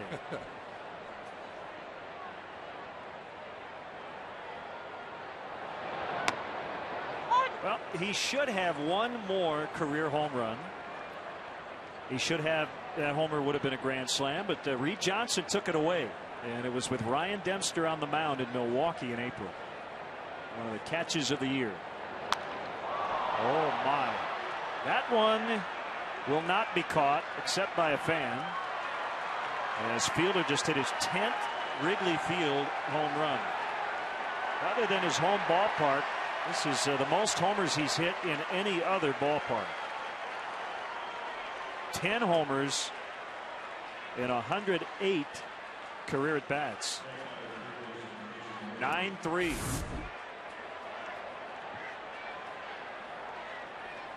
Whew.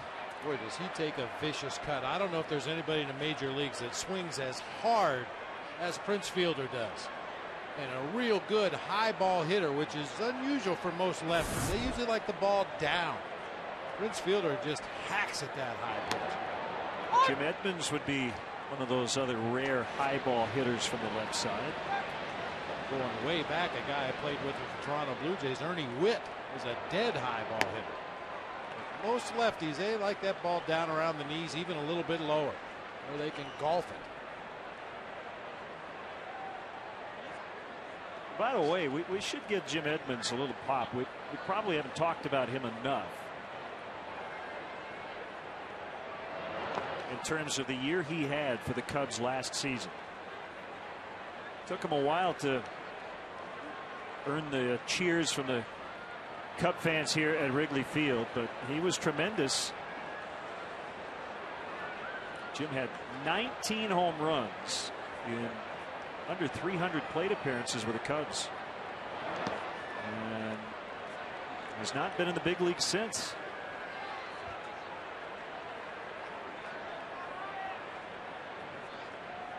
You're absolutely right. He was really good for the Cubs last year. I think the problem that Jim ran into, obviously, he was getting up there in years, and he wasn't viewed as an everyday player anymore. And it took a special kind of fit to put a guy like that on your roster, knowing full well you're going to need another player to complement him half the time.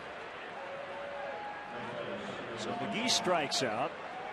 Time for the Cabot Woodstains legendary performance. On this date, 1967, in front of a crowd of 40,000, Ferguson Jenkins pitched the Cubs into a first-place tie with St. Louis, beat Cincinnati 4-1. Cubs winning 17 of 19 games at that point. It was back in 1967. That would have been during the Summer of Love, right? 67. Every summer's the summer. Flower in your hair. Incense and peppermints. Another this day in baseball history, one of the most memorable pitching duels in the history of this great game happened back in 1963. Juan Marichal of the Giants hooked up with Warren Spahn of the Braves. They each threw 15 scoreless innings before Willie Mays hit a solo home run off of Spahn. The Giants won the game 1-0. Wow.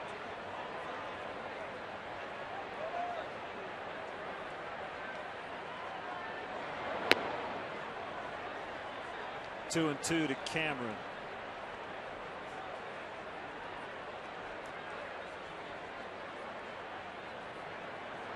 We've seen 12 runs in the ball game, and they've all resulted from home runs. Cameron lifts into right center. Bradley calling off Fukudome.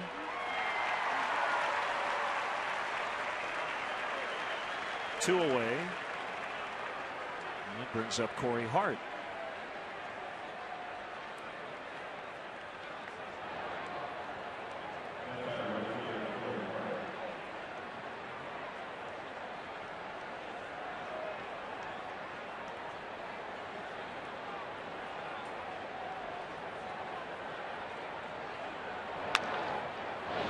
Backhanded by Jake Fox. And he throws out Hart. Fielder with a leadoff home run, is 21st of the year. But the Cubs still lead by 6, 9-3.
For individual health insurance from a name you can trust, call Blue Cross Blue Shield of Illinois at 866-575-BLUE.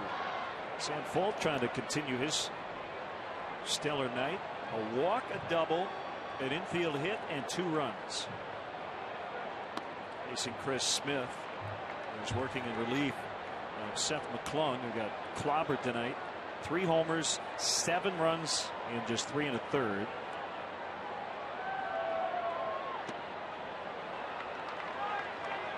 Three and 0 on Fold.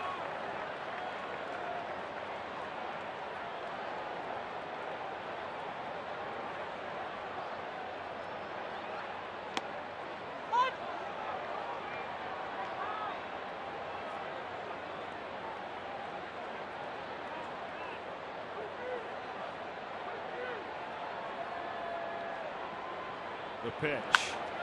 Driven the other way, but Braun will make the catch, so Fold makes it out, but he hit it hard.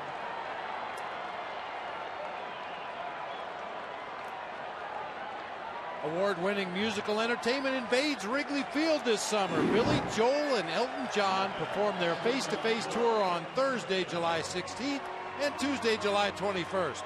Rascal Flatts performing their Unstoppable tour on Saturday, July 18th. Tickets are still available by visiting tickets.com or calling 1-800-THE-CUBS. Mezzanine suites also available by calling 773-404-CUBS. See if Tario can get on for Derek Lee, who already has 7 RBIs on 2 home runs.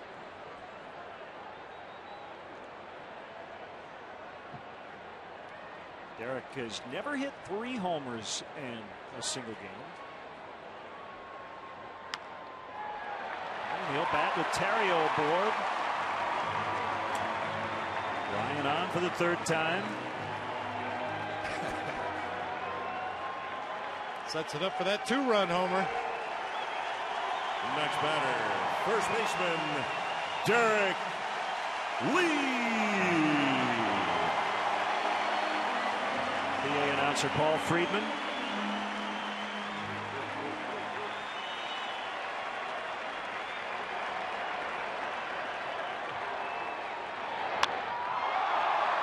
Cameron with the catch. 2 outs.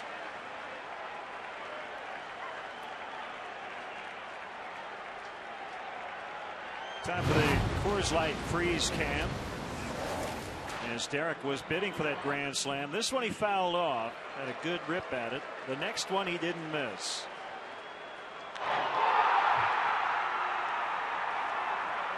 And he is now one of just 5 Cubs all time with at least 6 grand slams. That's in a Cubs uniform. Bradley with a base hit to right. Fans were getting on him early as he went 0 for 3 to start the game, but singles into right. He's 1 for 4.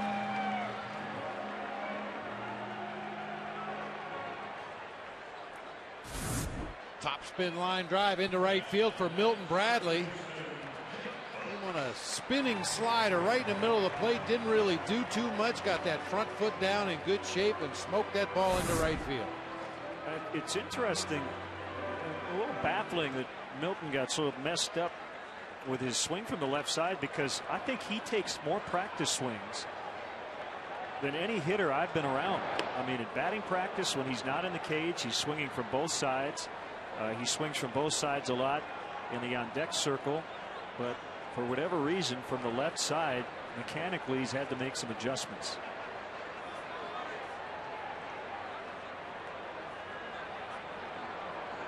Well, I guess if you keep swinging and you're not quite locked in, I guess you can get into bad habits that way too. Well, I think the National League has found what they think is a hole in Milton Bradley's swing from the left side of the plate. He sees a lot of fastballs in hard, a lot of breaking balls in underneath his hands. And because of some of the mechanical issues he's had with that left-handed swing, he is real vulnerable on that inside part of the plate. Now, the good news is if you can correct that mechanical issue and start getting to some of those inside pitches, you can you make some hay before the league makes the adjustment back to the outer half of the plate.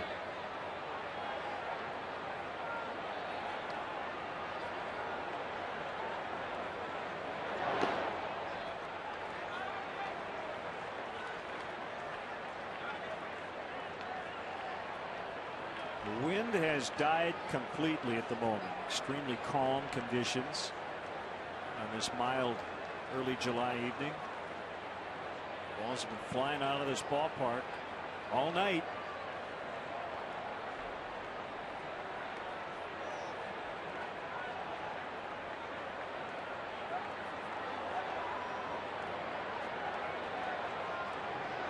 Smith ready for a 2-2 pitch.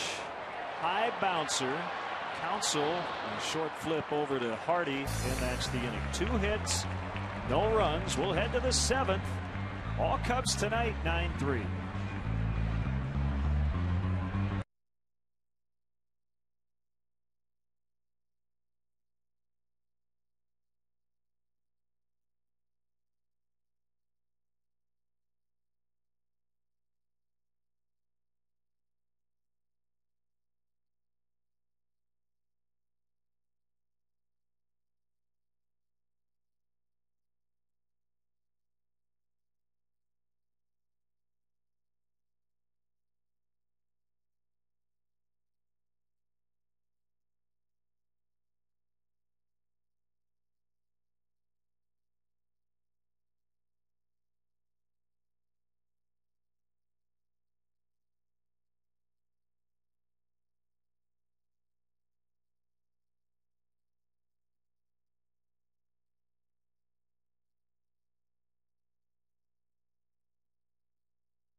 For Lowe's Cubs postgame live, get highlights of all the action, analysis from Todd Hollandsworth, and check in on Lou Pinella's postgame remarks. Don't miss Lowe's Cubs postgame live immediately following the game right here on Comcast Sportsnet. Fans' best friend.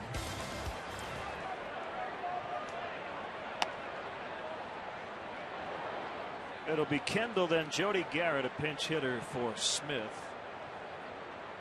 And Craig Counsell here in the 7th. Award-winning journalist Bill Curtis will conduct the 7th inning stretch. I'm Bill Curtis, and I'm faster than Andy Roddick.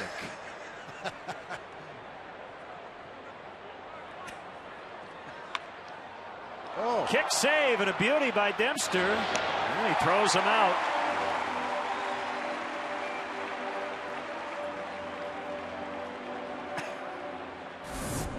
And he said he's fine. I think he was, in a friendly way, staring down Jason Kendall as if to say, you're not going to get me this time. Remember the last one that bounced off Dempster, went for a hit. Boy, a pitcher gets a lot of comebackers over the course of the season, and they try to knock him down with any body part they can get in front of that ball. That time Dempster was able to get his right foot on it, ricocheted off his left leg, and fortunately dropped right down in front. He's able to get the out.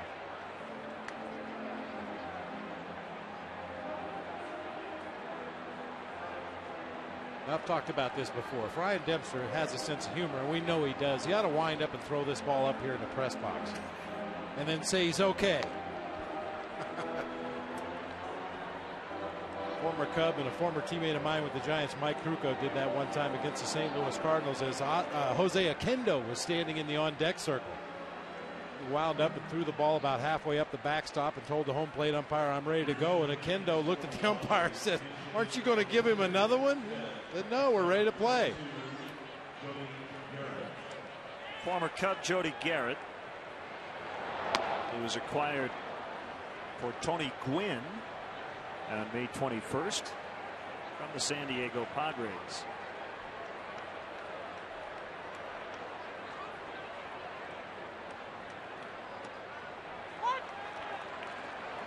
Good slider, 1-1. A final in St. Louis. The Cardinals beat the Giants 5-2. Todd Wellemeyer evening up his record at 7-7. And it'll be a bloop single for Garrett.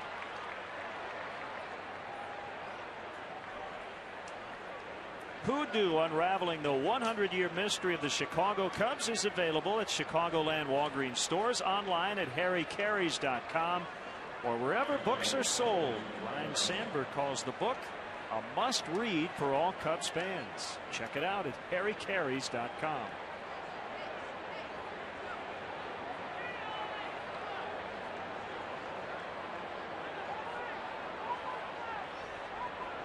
Runner at first, one out. Cubs 9, Milwaukee 3 here in the 7th.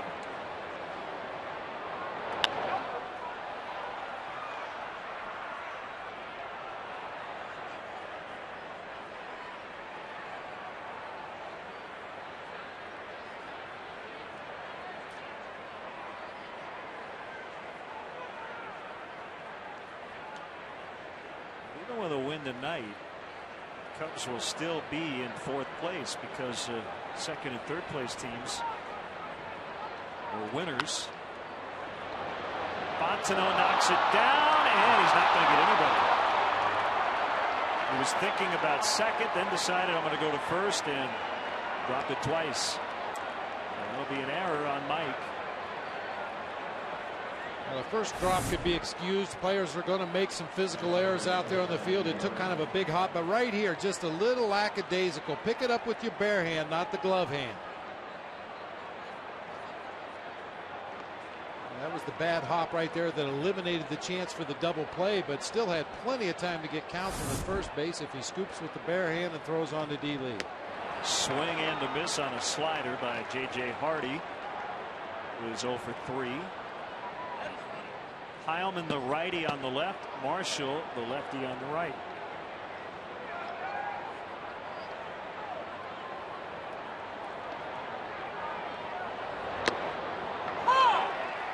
Called strike 2.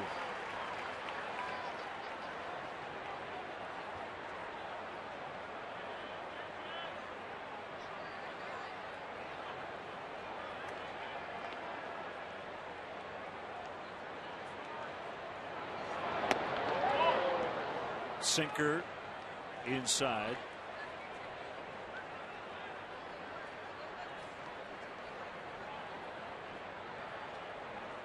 Cubs with 4 home runs tonight. Milwaukee with 2, and the Cubs lead 9-3. Hardy waves at strike 3. 2 gone.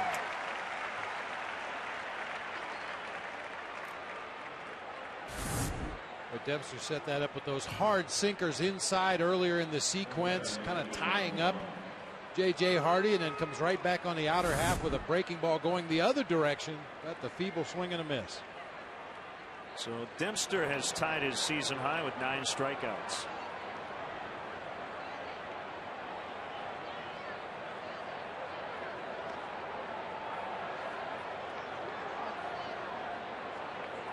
The pitch to Ryan Braun is high.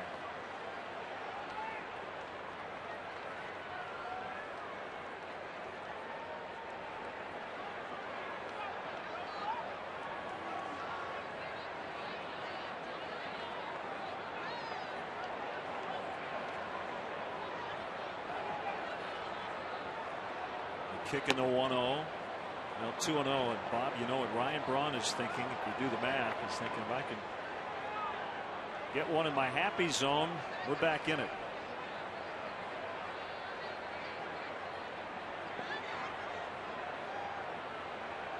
He has 16 homers on the year. The guy behind him, Prince Fielder, now with 21.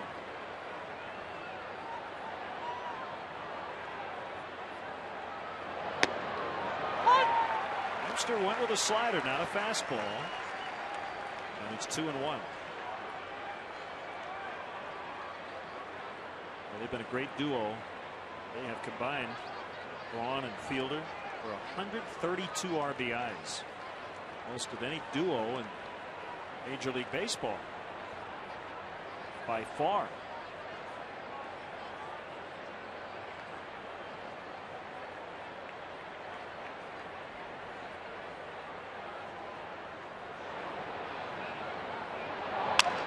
Broke his bat, and that little blooper is going to get down for an RBI single. So Garrett is in, counseled at third, and here comes Prince Fielder. And Ryan Dempster will not get a chance to face him. It's going to be Sean Marshall instead. It's 9-4 as the Brewers are on the comeback trail. They've taken advantage of the error by Fontenot here in the 7th.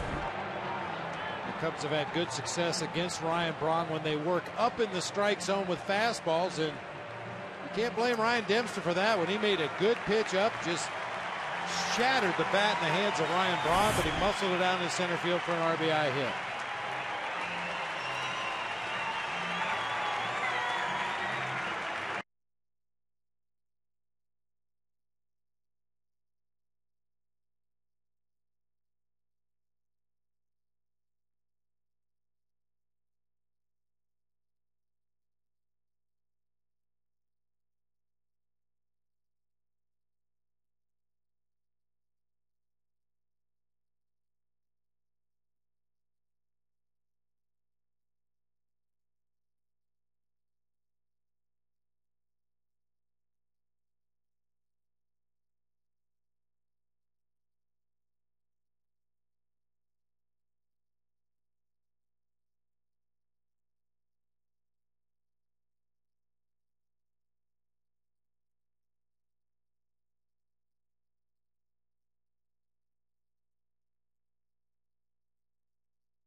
Sean Marshall facing Prince Fielder.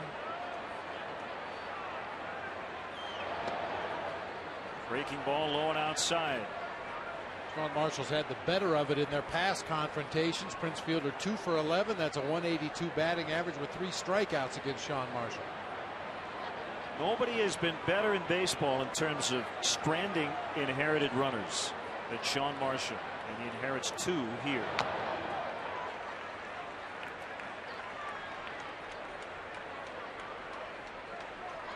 I'll tell you, with this pole shift on for Prince Fielder, Sean Marshall probably ought to take a quick peek over his right shoulder before he delivers that ball home. Craig Counsell is getting a big walking lead down there at third base because Jake Fox is way over near the shortstop position.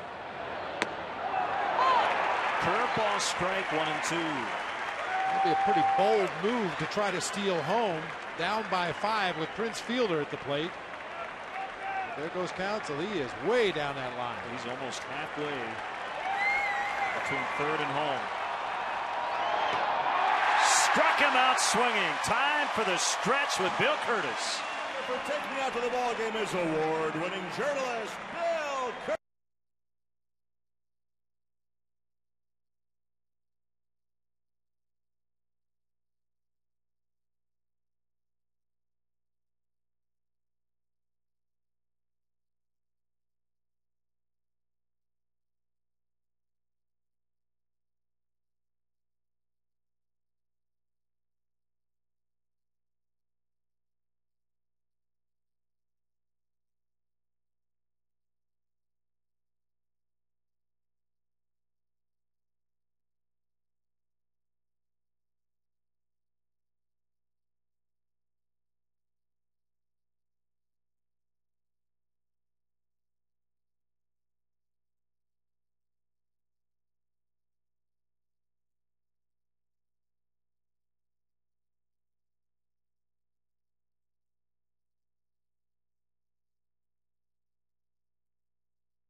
Okay.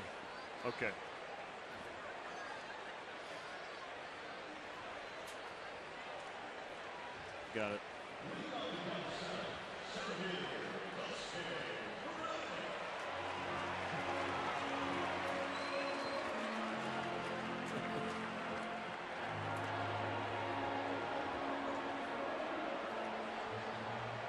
Time for the Jimmy John's delivery, America's favorite sandwich delivery guys. We're just going to show you the box score. Look at everybody pitching in tonight. Award-winning journalist Bill Curtis is in the booth with us after not only conducting the 7th inning stretch, but bearing gifts as well. Well, they're soft. I don't want to hurt anybody down there. 9-4 Cubs. Chris Narveson, a lefty, is now working for Milwaukee. Great to have you with Thank us you again so once much. again, Bill. Yeah. Enjoying the commercials, and as I threw it out there earlier, I'm Bill Curtis and I'm faster than Andy Roddick. I love it. It's been successful. What a gift, you know. I mean, say, hey, would you do these commercials? I said, sure. Well, that's nice. So whose idea was it to do the little? You know, it was a little thing between the director and I won't take full credit, but I think I did it well. You know, yeah. It looks spontaneous. That's the key. Absolutely. But as you know, and not a lot of people out there do know, when you are shooting a commercial or a 30-second promo, whatever it is, you don't do it twice and everybody goes, nice job. You sit there all day and you do it about 50 or 60 times. 52 times. 52. Not because they weren't perfect, of course, but you need different angles. Dome grounds out. And they needed a close-up and a medium and a wide, and they're shooting it with full kind of movie crew out there because it means a lot. Now we are in beautiful high definition tonight, and hopefully a lot of our viewers are watching us in high definition, and it's very near and dear to your heart, isn't it? It is. I was watching you actually over at Harry Carey's, and it's almost better than being at the ballpark. It looks like that. And within the business, we say it's like looking out the window. You can't get any better than a high-definition picture. That green, and that's one of the classic pictures, scenes in America. One of the iconic. I'm sure that would rank in the top 10, 20 of a place people want to be. One strike on Giovanni Soto. He homered back in the 4th inning, and he is 1 for 3. Bob, not too many people on the planet have a better voice than our guest tonight. That's why I'm not saying anything. Don't be quiet over there. You guys are great. You know, it's the voice of your orientation video for the tour here at Wrigley Field. Yeah. And why not a tour in this historic place? And people comment. They're almost in tears at the end of the thing. I said, I'm not sure that we wanted that kind of reaction, but it's nice to have that. 2-1 to Soto. And look at that. He hits it high in the air. It'll be Cameron over into right center. You've been a newsman, documentarian, but have you ever called any baseball play-by-play? Have you ever done any sports in your long, illustrious broadcasting career? When I was in high school, and we all started at age 16, I did the Little League games in my hometown of Independence, Kansas. What did your voice sound like when you were 16? You know, it's surprisingly close. The old foghorn, and it changed, and I said, well, maybe broadcasting is good. But Tom Brokaw started like that, Walter Cronkite. If you can find something you love to do early, then you have a great advantage. And of course, I've spun off on to beef now. I raise grass-fed cattle and healthy beef. I brought you some samples. I'll leave them back there. I am a very happy man as Cameron will come over and he'll make the catch. Tall grass beef, the best hamburgers on the planet. Ooh, my wife is probably going to grill some up this weekend. Bill, always a pleasure. Thanks for stopping Gentlemen, by. thanks so much. You look great.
More on defense. Double play is a pitcher's best friend. That ended the Brewers' 4th.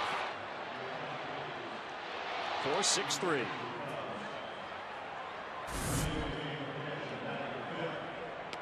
What's going on, everybody? I'm having fun here at the ballpark tonight. The home team leading big. Aaron Heilman comes in.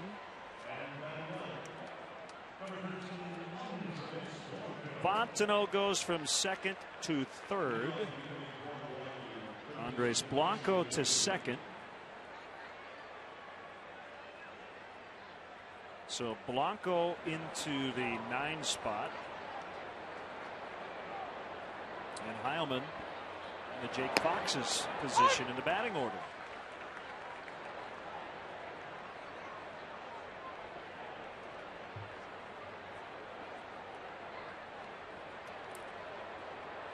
Have you had that tall grass beef? If you haven't, Bob, you are going to be in for a major treat.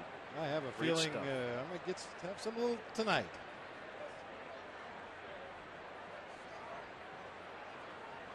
As opposed to short grass beef. Right. Yeah. Do the cows know the difference? Probably.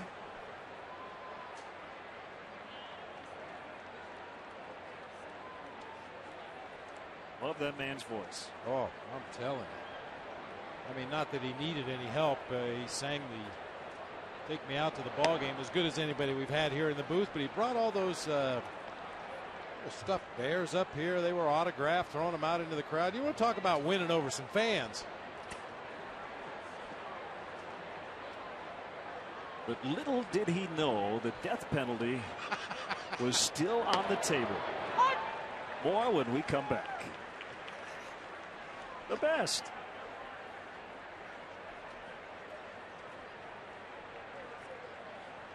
This story would take a grisly turn.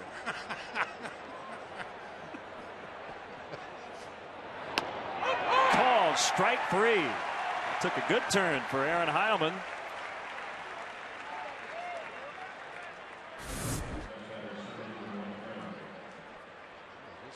Pipes a fastball right in there past Casey McGee. Obviously caught him looking for something else. Just enough tailing movement to take that ball off the outside corner and bring it back over the outside part of the plate.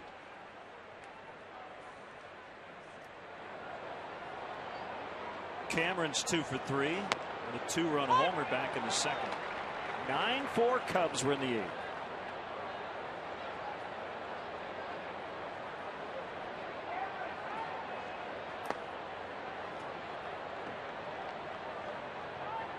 How about the job Sean Marshall did? As the Brewers were trying to get back into this game, first and third, and he struck out Prince Fielder. That smacked out in the left center over Kosuke. Got a pretty good jump on it. Cameron on his way to second, and he'll slide in head first. He's a triple away from the cycle tonight.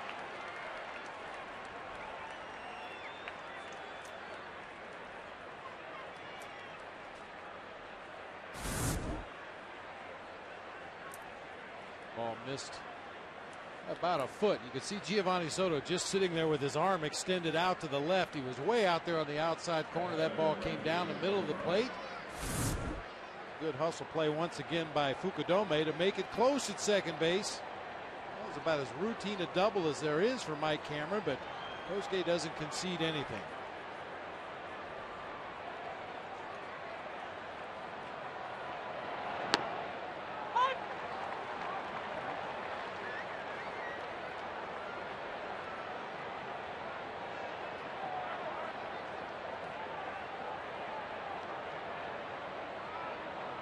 Kick in the 0-1, and that hit him.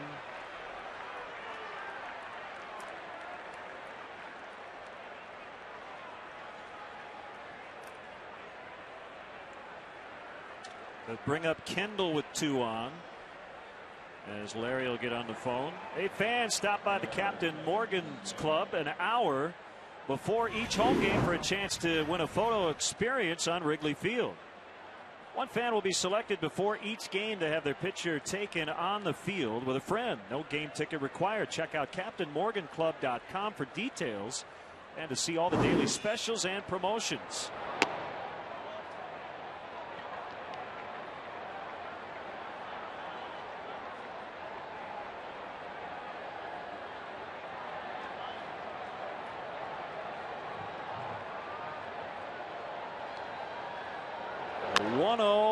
Base hit left field. Cameron's going to be sent. Fold is up with it. Throw to the plate's going to be cut off by Fontenot. Now it's 9-5. Getting a little bit too close for comfort. The tying run is now on deck. As Frank Catalinato will come to the plate. Craig Counsell on deck representing that tying run as Carlos Marmol's cranking it up quickly.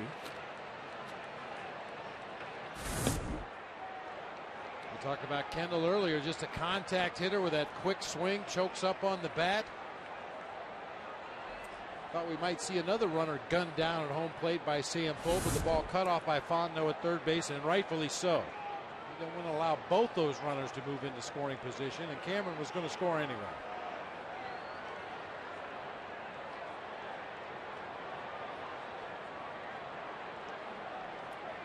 Frank Catalanato will pinch hit for Narveson.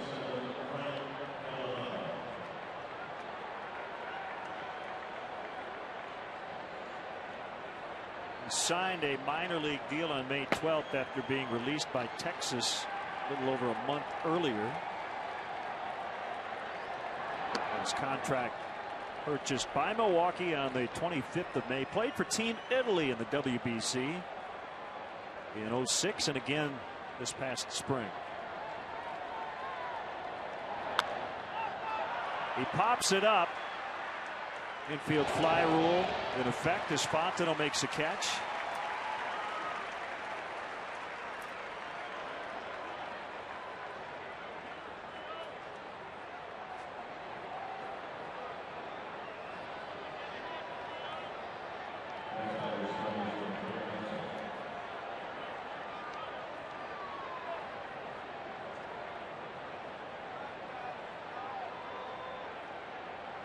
Couple of guys who went to Notre Dame. Aaron Heilman against Fred Counsell.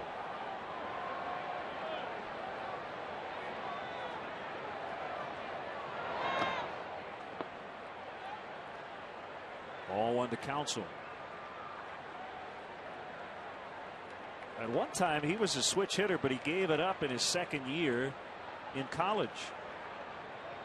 Played left field.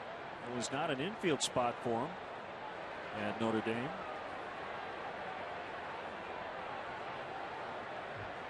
The pitch outside corner, 1-1.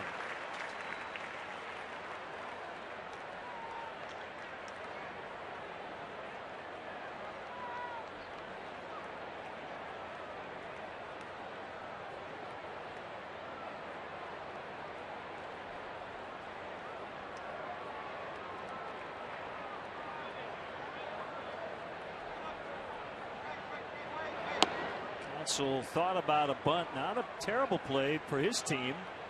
Trying to bring that tying run to the plate. It would be J.J. Hardy on deck.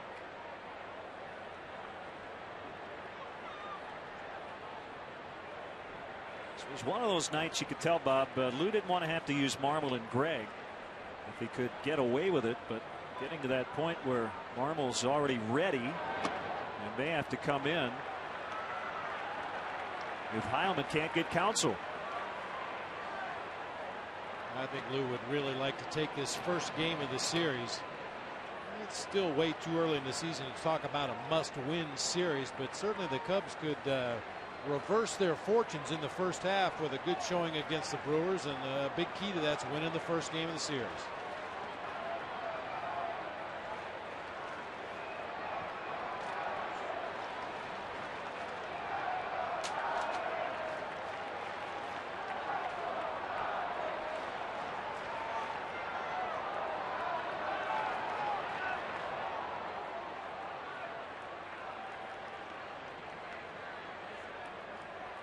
That's one of the things you're going to have to deal with when you play the Milwaukee Brewers, because they are such a strong offensive ball club and they do have so much thunder in the middle of their lineup. They never feel like they're out of the ball game. He took it for strike 2, and it's a full count.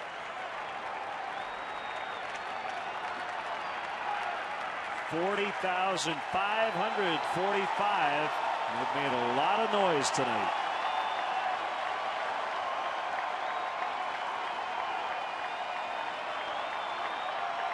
The runners go on a 3-2 pitch. High fly, center field. Fukudome camping underneath. And the inning is over. Heilman gives up 1. The Cubs lead is 4 as we go to the last of the 8th.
Dale, thanks. The Cubs trying to beat the first place Brewers, and they have a lead here in the 8th, 9-5, as Mark DeFelice, a right-hander, will pitch for Milwaukee.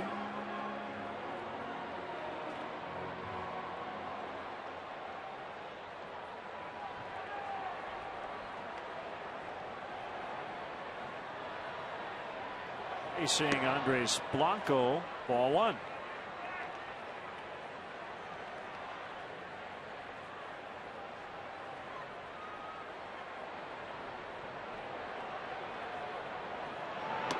First at bat for Andres. Just came in for defense.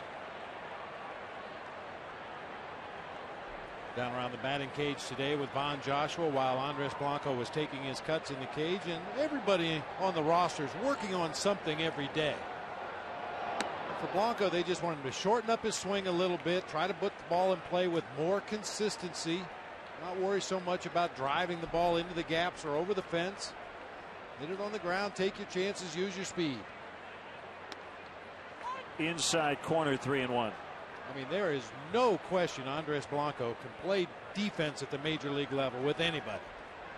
He's just going to need to be a little more consistent with the bat.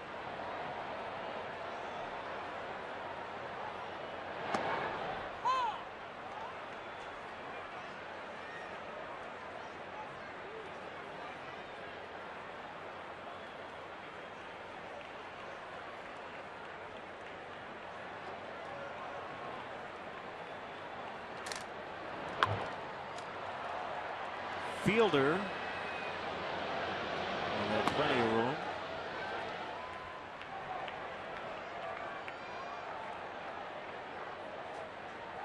Back to the top, and Sam Fuld for the 5th time.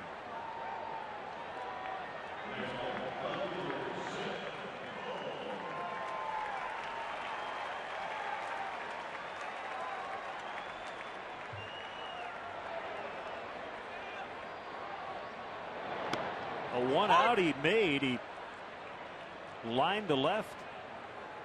A ball that nearly got over the head of Ryan Braun out there in left field.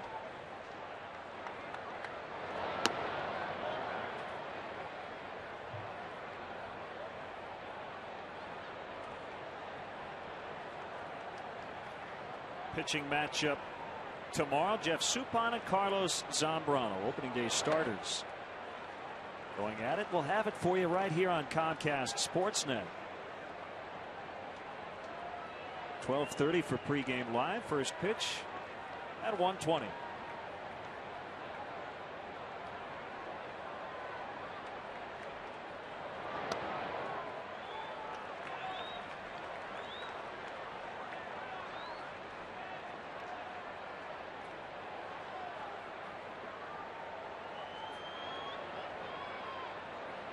Suppan looking on. Fuld, a high drive.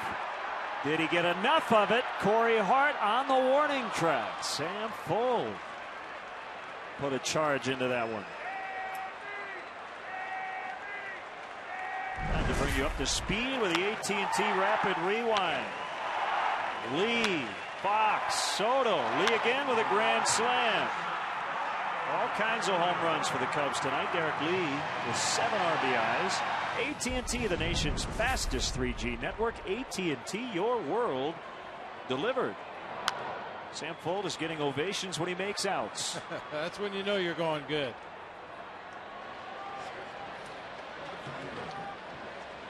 Okay, once again, it's still very early, and a lot remains to be seen about Sam Fuld and what he's going to bring to this ball club.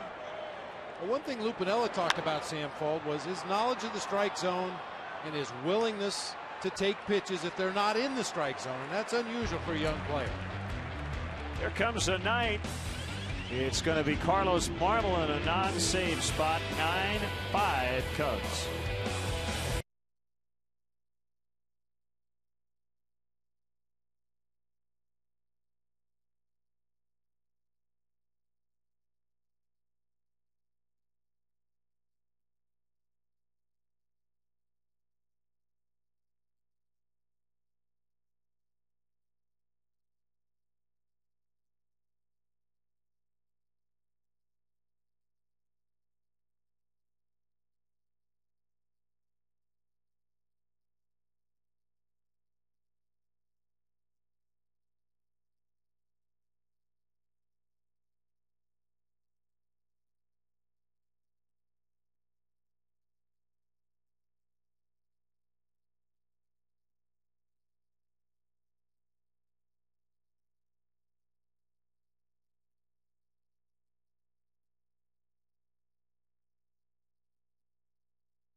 Time for the Cubs Feldco upcoming schedule. Again, all these games are at home going into the break.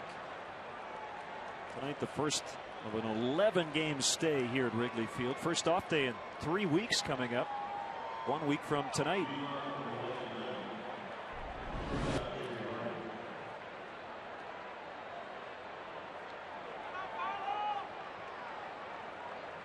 So Marmol facing 2, 3, and 4 with a 4-run lead.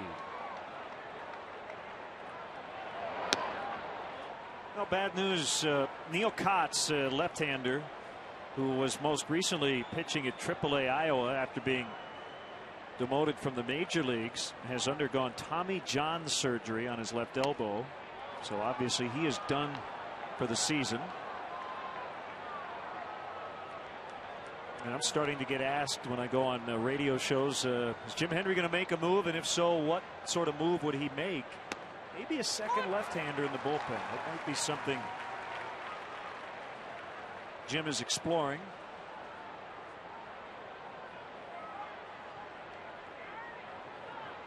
Two and one on Hardy. Make it 3-1.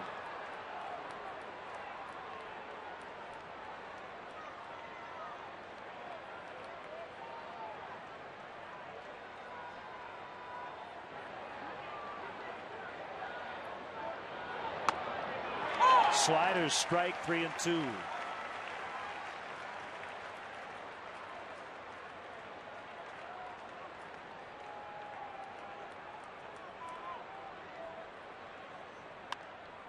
Beyond his hands, who's going to get it? Sam Fuld streaking through. And Hardy's 0 for 5. Well, Fuld's got some nice wheels out there. He just took charge. He took a look at Kosuke and Terrio, and he just said, I'm going to catch it. We know how deep Kosuke plays in center field. Ryan Terrio had a long way to go from his pull shortstop position, so Sam Fuld just decided, I'm going to go catch that ball.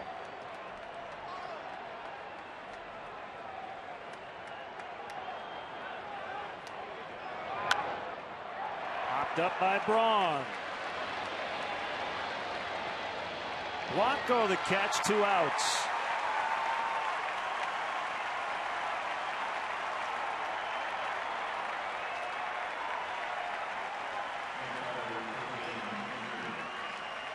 This will be Ryan Dempster's first win since May 30th.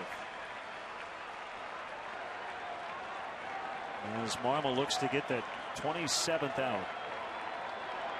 Facing Fielder. Fouled back into the upper deck.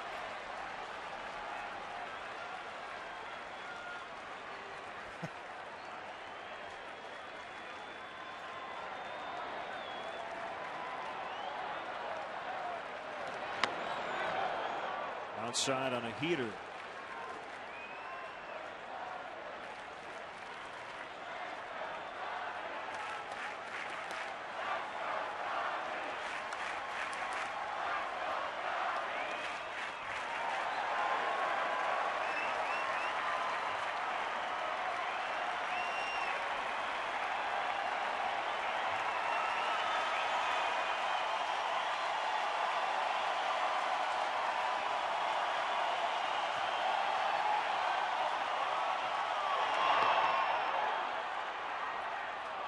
No swing. It's Jim Reynolds at third. Ask up here. Slider the home plate umpire just turned around and pointed at you. Well, it looks like he was able to check. Not only is he strong when he swings it, he's strong when he checks it.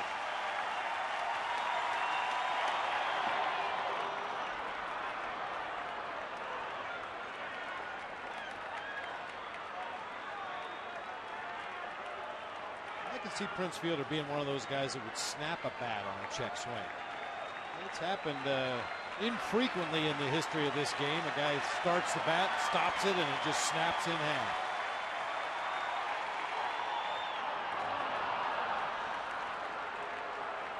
So the inning's still alive for McGee.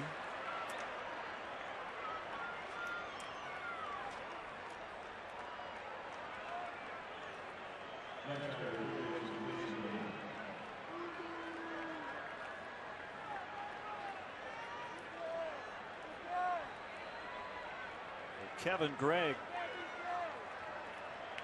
Hopefully we'll only have to take a couple of warm-up tosses. That'll be it.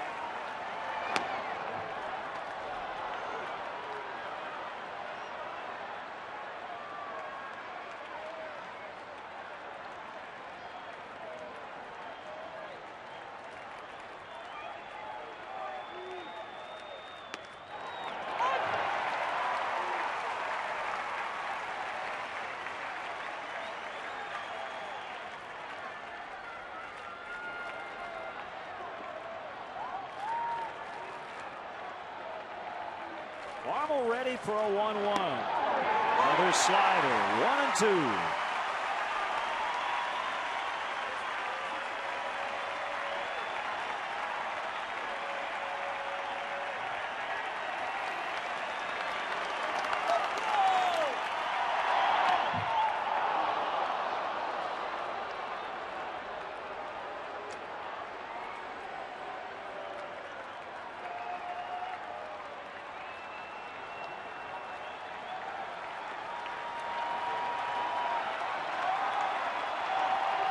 Two-two pitch.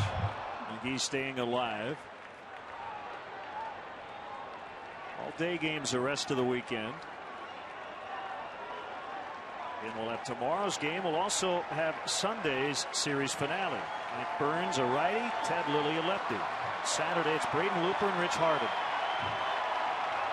Another 2-2. Full count, 3-2. Cameron on deck.